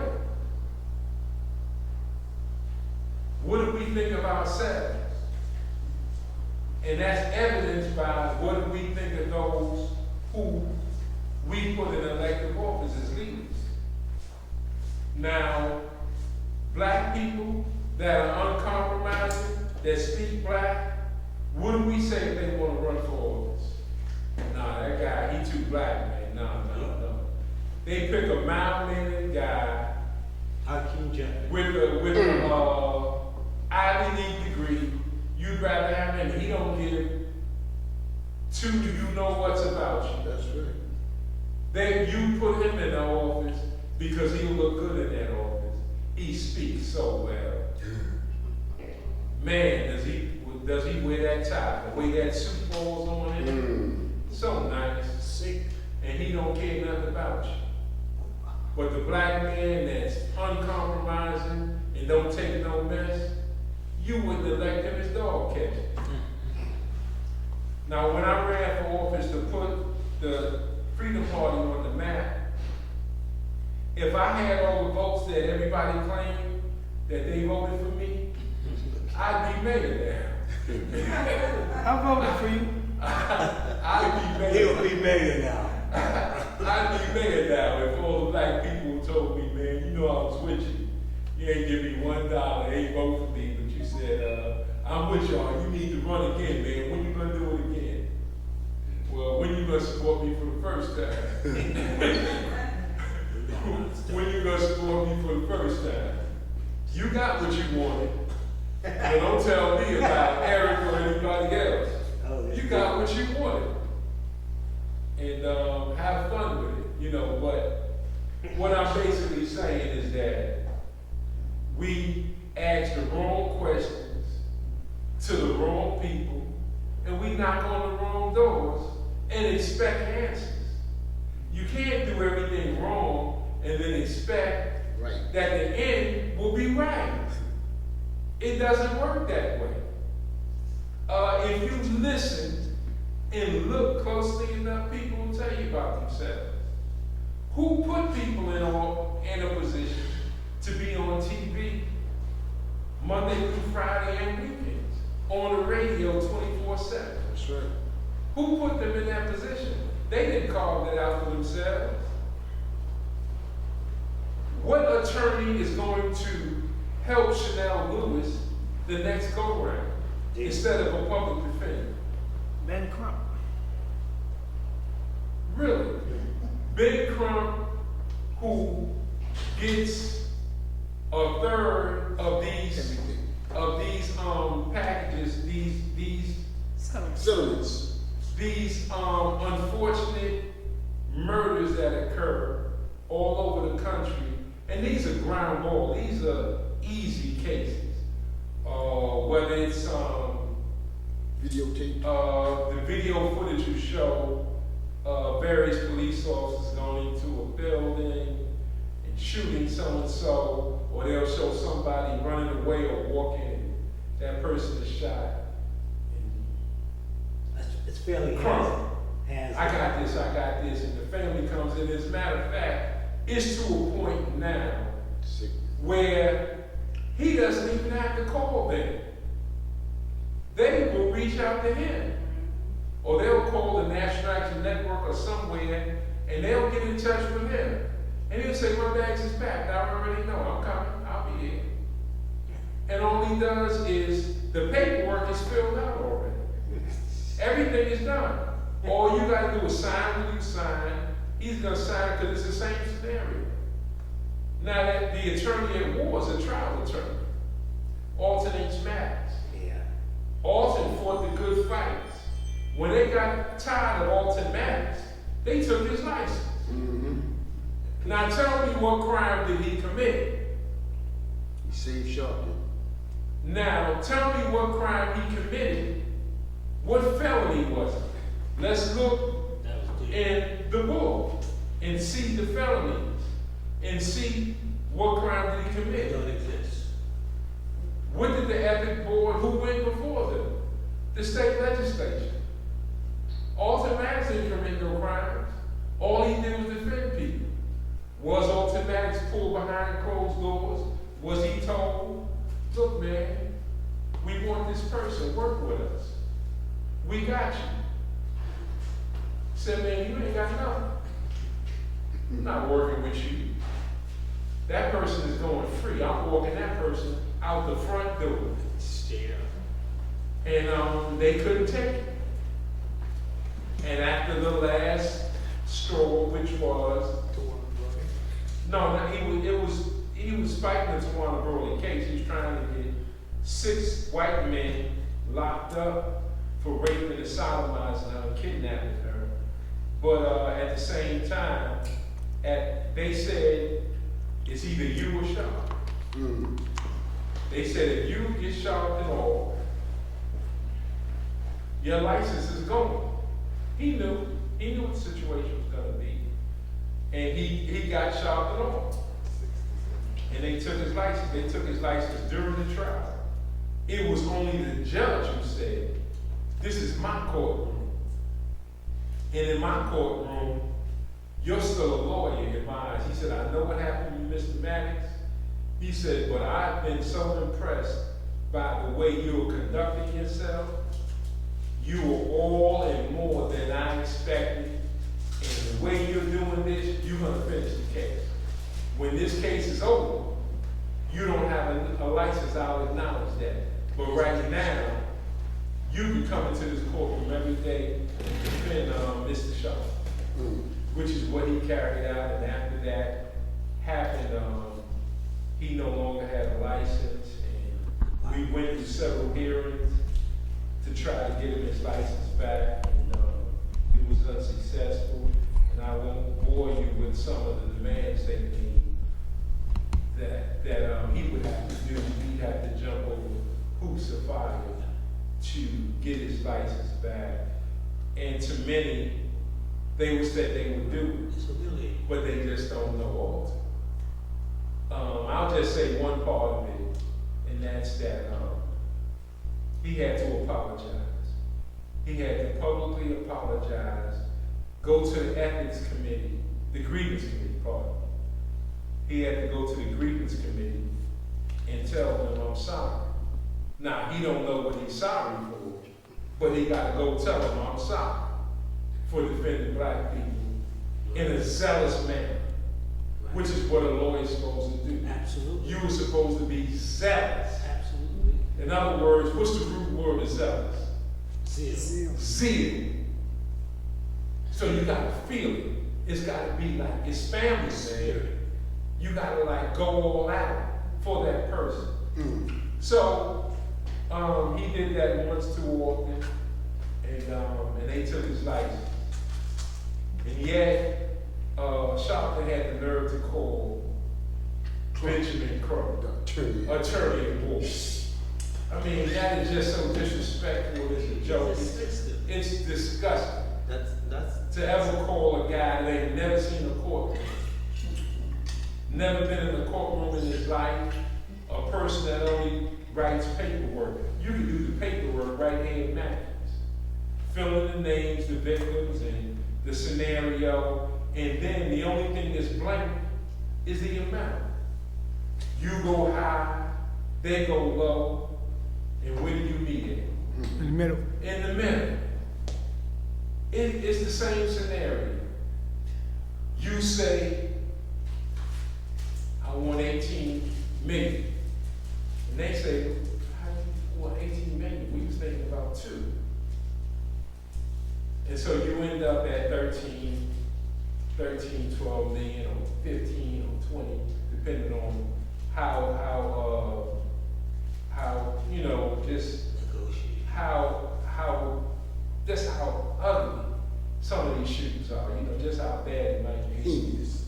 With Taylor, you know, with Breonna Taylor, it was just so ugly that, you know, you're gonna get a better amount than you might get in another case. But so I'm just saying that to say that the people who we put in their position of leadership, who are they? And are we really putting them in leadership? No. Or are they selecting our leaders? Yes. Like they always have. Can I say something? Go right ahead, because we open now for Q&A. There's an African proverb, right? And it goes like this. They say, if you see a dog up in the tree, don't ask me how the dog got in the tree. Because the dog can't climb the tree. If you see a dog in the tree, somebody put him there. Ain't that something? Somebody put him there. Well, I remember they once raised the question about how does Tarzan fight lions and beat lions? How does he fight crocodiles? Now, I didn't even say alligators. I said crocodiles. Their daddies, the crocodile. You know, you talking about 20 feet, this wide. I ain't talking about no little gator. Mm-hmm. I ain't talking about this, I'm talking about this. Crocs. And, you know, they said, well, how does Tarzan beat crocodiles and lions? And what's the obvious answer? Crocodiles don't make movies. And neither do lions. It's obvious. And certainly, you know, a person that can communicate with elephants, you know, when he yells, they all start coming. Stampede. Now, black men have been in Africa for millions of years, but this one European, he cracked the code on how to yell and make elephants come out of, you know, from miles around. They all come. When he calls them, they all come, and gorillas start coming. Everybody answers. He can talk to gorillas. He can talk to cheetah, elephants. Dr. Doolittle. He can do all that. But we've been there all this time. And Hannibal, when he moved on Rome, he had 37 elephants. Went back door, crossed the switch out with them. But when they make a movie, it's the white man that can communicate with elephants. So, you know, it is what it is. But in any event, the people who put them in power, that's the real power. The people that run the CIA, do you see them on TV? No. The people who run NSA, do you see them on TV? You don't see the director of the FBI and all on TV. Well, somebody put them in a position to run the intelligence operations, to run military, to make 3- and 4-star generals. You don't know what a person has to sacrifice to get from 2 stars to 3 stars, or from 3 stars to 4 stars. You don't know what a person has to do to become a police commissioner of New York City, Chicago, Los Angeles, Philadelphia, Pennsylvania. Braxton. You don't know what they have to do and who puts them there.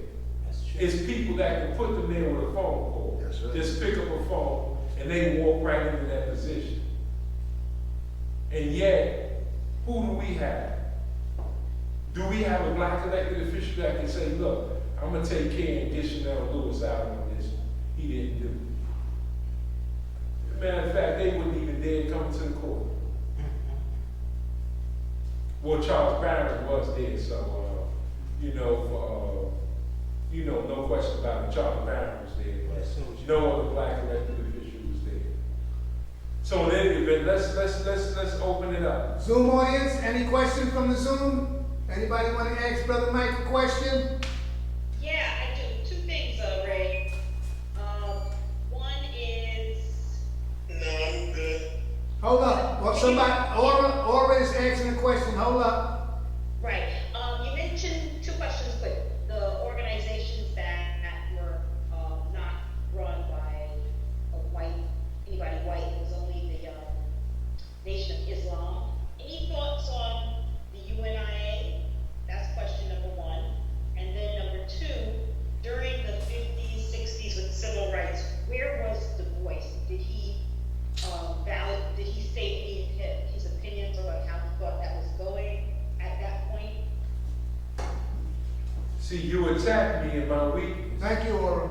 You attacked me already in my weakness because No, I'm not attacking you. Just you are, because you probably know that Marcus Garvey and Du Bois was at odds, and Du Bois was utilized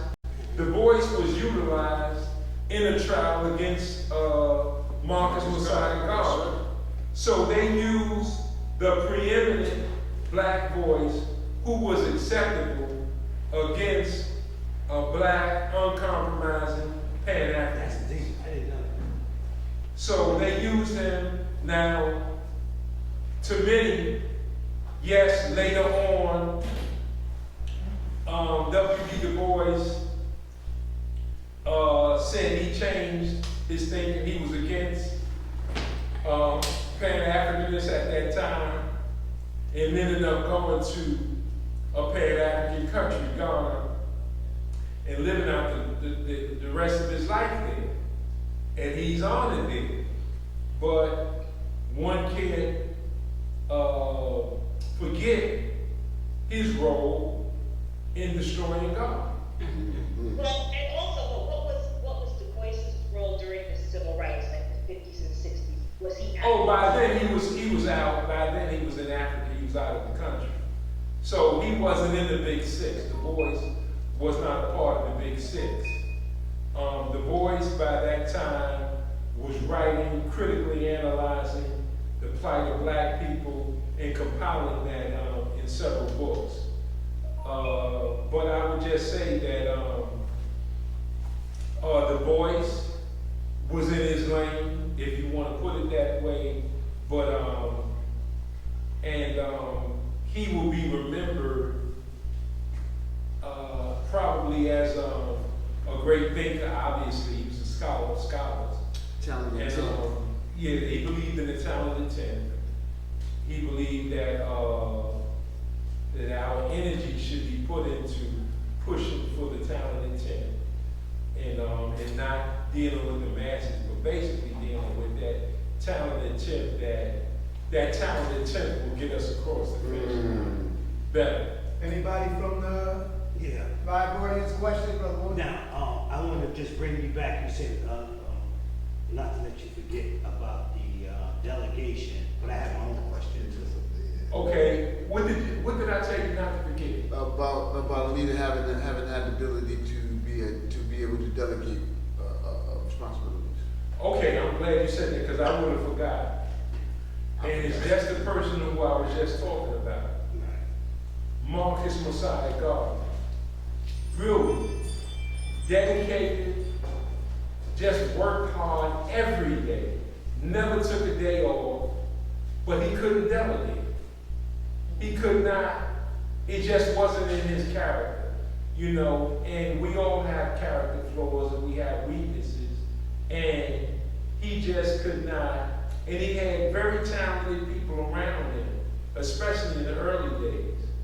They all found their way to the door because he could not share and say, you carry the ball on this, you carry the ball on that, and you do this. He couldn't do that. He had to be in charge of everything. He should not have been negotiating the ships for the Black Star Line. Padmore and other people, there are people that know ships. You deal with them. If I know nothing about ships, why am I going to negotiate prices? I end up paying 5, 6 times as much for horrible ships that cannot get there. That's the condition they're in. And so I'm throwing away money. And I don't know what I'm doing, but I won't delegate. So it was a plan to give him broken down, beat up things, but I'm just saying, and he didn't listen well. We did not. Brilliant, no question. Determined, knew the way. But there's small little things, as I said, in leadership. And I think even you said something about being able to listen. If you put Garvey's ideas against any of us, we're going to fall a little short. But listen, say you got a point there, maybe we can do that. But to take a position that I know the way and you don't have a clue, no good. No good. You know, you have vision, but other people have vision too. Let them develop their skills along the way also. So Garvey wasn't perfect, but Garvey was tremendous. And you got to be able to delegate. If right now Ray's doing this on a computer, and he said, yo, if somebody come in the door, you got the door, he shouldn't have to get up and go to the door. Delegate. It's simple. So I'm just saying there were decisions that were made in error by Mr. Garvey, and it shouldn't have been. But those are the things that happen, because you carrying all that on your heart, and you're so focused, and you develop a one-track mind sometimes. That's why it's good to develop other leaders around you. And I remember one thing I'll say about President Obama. If President Obama said, we're going to do X, Y, and Z, he would hit you with the question, now tell me why I shouldn't do that. So now you got to get on the other side of the table. And you say, Mr. President, you should not do that because of X, Y, and Z, because that's what the other party's going to come at. Exactly. So I want to know, tell me, why am I wrong if I say we need to do this? Well, you're wrong because that will do this, that budget item will do this will do that, and this will do that. Now you give them three, you next. You give them three more reasons. Now they say, look, I got all the artillery, what they're going to use on me. Now this is how we're going to do it. If we do this, it will cover that. That's what makes you more comfortable. Okay, anybody from the Zoom audience have a question? Yes, sir, I got a question. I'm John Moore. Yes, sir. Yes, sir, brother. Good to hear you this evening. Always good to hear you. Thank you, brother. I'd like to know, what are we ever going to do about, I heard there was a radical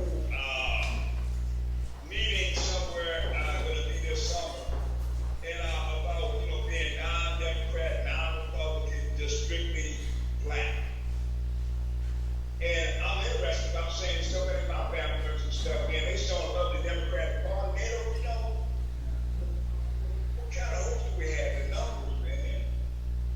I'm leaving one-third for our party, not Democrat or Republican, but it's just like a dog and a tiger, they all they came out, man. I see that all the time. Okay, well, here's what. Thank you. Here's what. I would say to those out there, if there's anybody out there in the Zoom audience, or whether you watch this later on YouTube, just always ask yourself, are you black first, or are you a Democrat?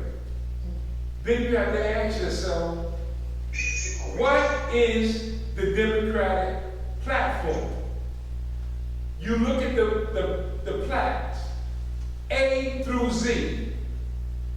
If you see cost saving taxes on this, building up a response to communism on that, supporting gay rights, gay marriage, changing the definition of what a family is on this, opening up the Latinos on that, that's the Democratic tent. It's a big, wide open tent. You don't see nothing about blacks. You don't even see reform on the way police tactics are done in the black community. And the Republicans would love to hear Democrats start talking about something about the police and say they're anti-police, because the Republican Party claims to be they're pro-police, they're pro-military. But at the same time, They don't understand that a police officer was killed January 6th,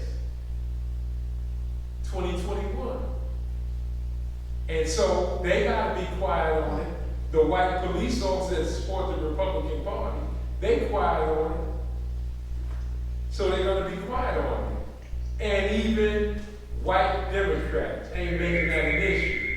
So to this day, almost a year and a half later, what do you have? You have a Democratic Party, you have assault charges on 3 or 4 individuals, but no homicide charges. Who ever heard of a cop being killed and you call it assault? It's homicide. Felony 1 or felony 2, you know, whatever. But it's a homicide. First degree or second degree. That's it, but that's just, that's hypocritical. So I'm just saying that to let you know that if your family members, they should first be black first. Because they're gonna be black when they die.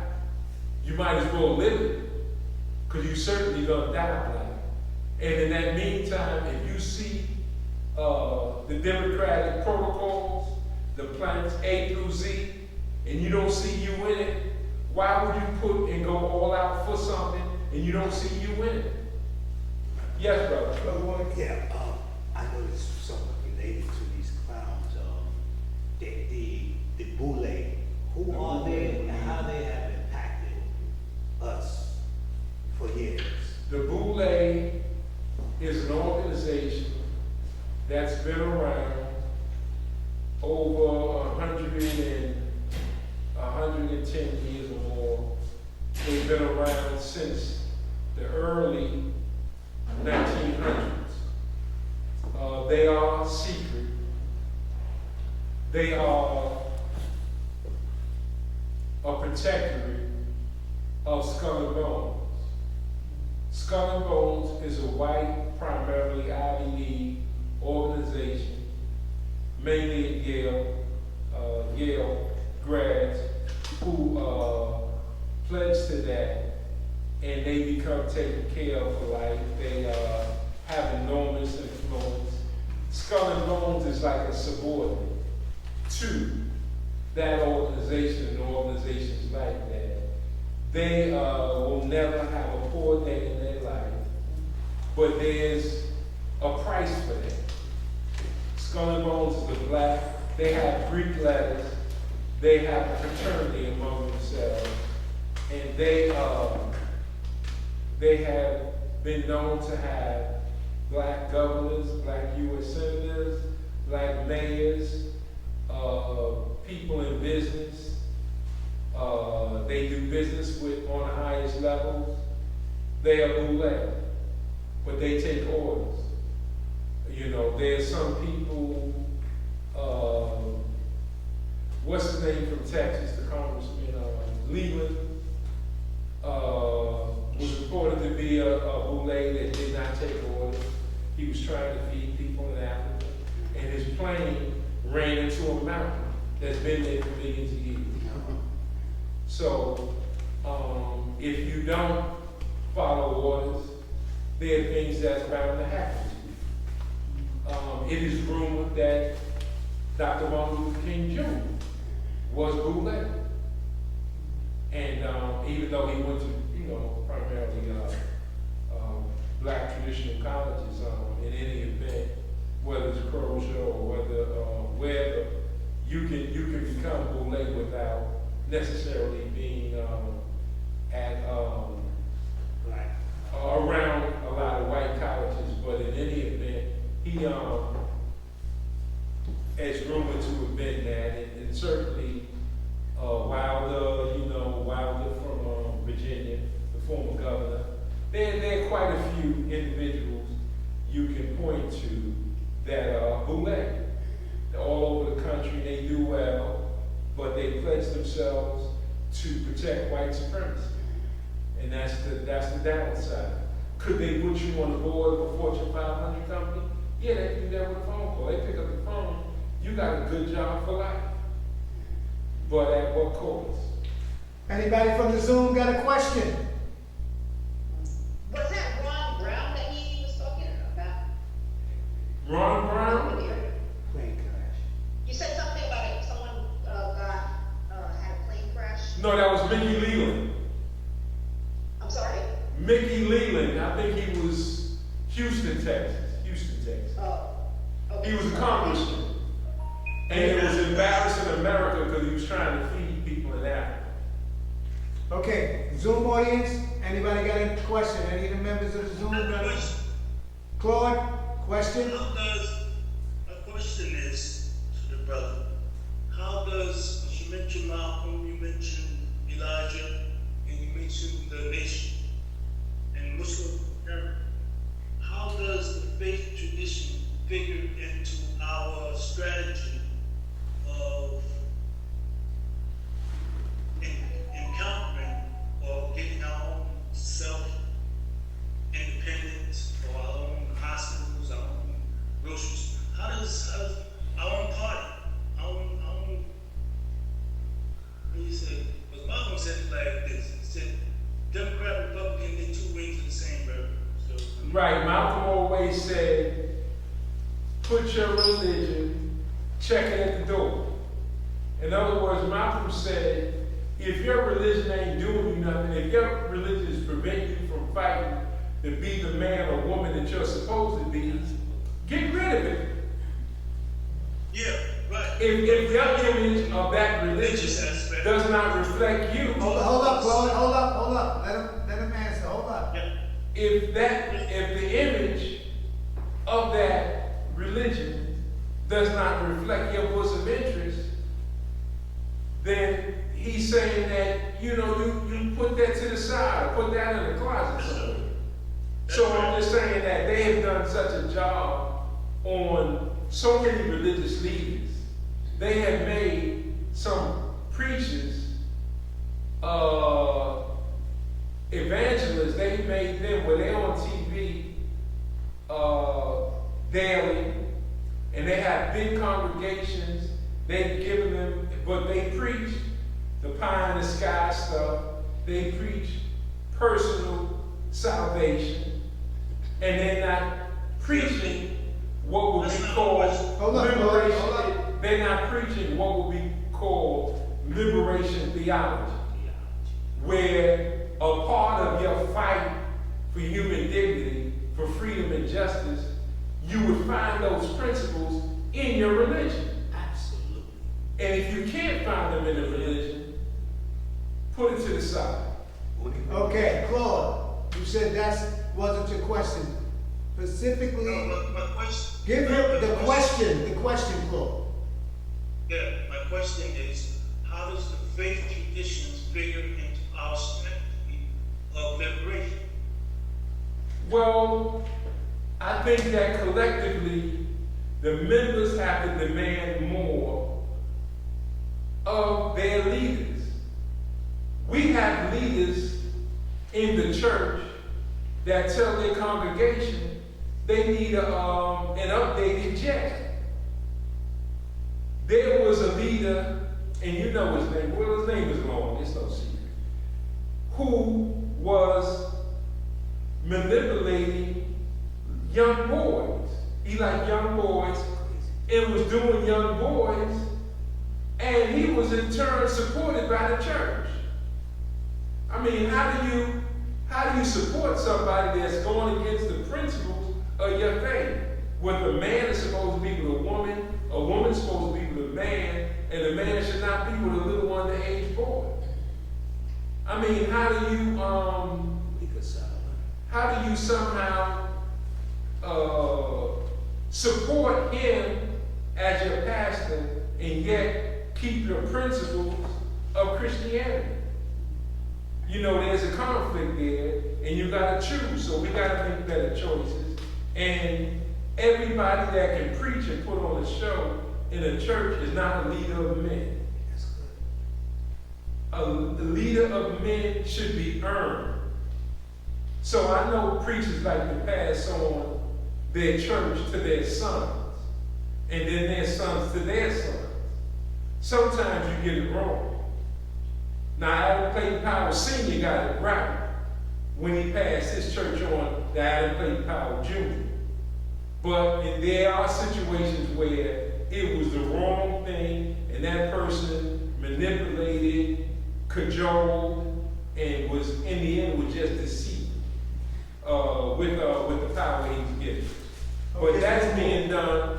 White supremacists control the black church as we speak. Wow. The black church, they control most Muslim organizations. Wow. They control them. They are manageable. They can do all their dirt in the Middle East, and these Muslim organizations do nothing. They say nothing. As a matter of fact, even when it comes to the snake bite, they say nothing. But go ahead. Next question. Okay, the question is from the floor. Go ahead, question, Willie. Yeah, how would you rate the Roland Martin show? Roland Martin. Roland Martin knows the civil rights era like the back of his hand. He's mastered that era, knows it back and forward. But if you take him out of that era, that's why I saw him challenged on the air by a white supremacist that told him ancient Kemet was white. He didn't have the artillery at that time, I'm sure. He educated himself later. But at that moment, on the spot, he couldn't defend ancient Kemet. But if you had said something about Dr. King, he would have ate the guy up. So he knows that well. He knows that history well, and he's a Democrat. He's a Democrat more so than anything else. Will he point out injustices? Yeah. He'll point them out. But at the same time, the Democratic Party, that's basically where he's going to lead you. Right. And that's just rolling on. As he comes Take him or leave him, he leads you to the Democratic Party, and when it comes time to vote, he's going to take the vote. They pro-vac. He pushed the Yeah. vaccine. Okay, so it's 10:17. Anybody from we got to 10:30. Another quick question from the Zoom audience. Anybody? Okay. Any other question from the floor? Okay, so we're gonna have Brother Mike close out in 5 minutes. 3 minutes, we're gonna close it out. You can finish with whatever Okay. you want to say. So here's what. So what I'm saying to you is that currently the situation we find ourselves in now in 2022, if we don't organize, if we don't pool our resources, we will be back here next year at this same time talking about the same thing because we have not properly honored those who preceded us. We can't say we don't know because we have some great examples of people that know, people that have fought the good fight, and they should know that. So I would say that black leaders are put into prominent positions by white leaders. White leaders don't call themselves leaders, even though they had the military, they had intelligence, they had politics, they had intelligentsia, they had business, they had literally everything one can imagine. And yet, when you want to find out about ancient Kemet, you got to go through them. You got to go through Arabs if you're physically on site. You have to go through the white power structure. They have to vet you for you to get in certain elective offices.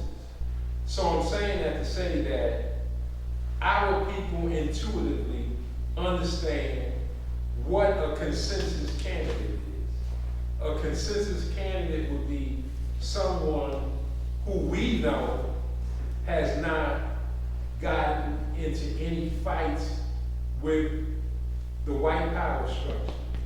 So if you were a Dr. Khalid Abdul Muhammad, we wouldn't consider you for office because we know that white people wouldn't approve of it. So we're not going to elect you as a congressperson. We're not going to elect you to a position to run city college. We're not going to elect you to a U.S. Senate seat or governor because you're not electable. Why? Because you're pro-black. So, and that's unfortunately what we find ourselves in a position where we ourselves intuitively know what white people expect of us, and we do it to the left. We know the people that are put in front of us from traditional civil rights organizations that make millions of dollars, and we know they didn't carve that out for themselves. It was given to them. Those are the facts. I'm not making it up. If I am challenging you, if you think they carved that out for themselves, then I got a bridge to say. I will sell you the Brooklyn Bridge. If you believe that they carved that out for themselves. So I'm just saying that to say that we have to do better. There is no better way to continue the fight of Dr. Ben, Dr. Clark, Dr. Francis Quest Wilson, and Amos Wilson to continue to fight a William Monroe trial, to fight the fight that Mark Delaney fought, to continue that fight, do or die. Dr. Clark said Pan-Africanism will perish. If we are not contributing to Pan-Africanism, then what are we doing? If we are not building up our women, our children, and men, then what are we doing? We have to be proud of what we do. We have to develop a value system. If the old value system of Ma'at works, then let's just do Ma'at. If you know something new, or as a person might tell you the code, what's the code? You can't say the code is just no snitching, where the people we got in office snitch on us every day and tell the white man, why was Monique, what ended her at that time movie career? Somebody went back and told, and you know that somebody was Lee Daniels. Yeah. Told Jews she's trying to organize black millionaires into carving out a piece of Hollywood for themselves. That was a cause. If she was going to be a unifying agent to cause unity among black people, that was a danger. Because she said, why does so-and-so have to walk me in the door to see so-and-so, where I should be able to go to this black man or this black woman that's a billionaire and get what we need to complete this movie and complete this project. So I'm just saying that to say that there's a lot we can do and we have to do better. Because if we don't do better, we're going to find ourselves in a worse position because all the things that we want is slowly being taken. And what you allow today, tomorrow, you're going to lose. So with that, I'll stop. Okay, ladies and gentlemen in the Zoom audience, give Brother Mike a great big hand.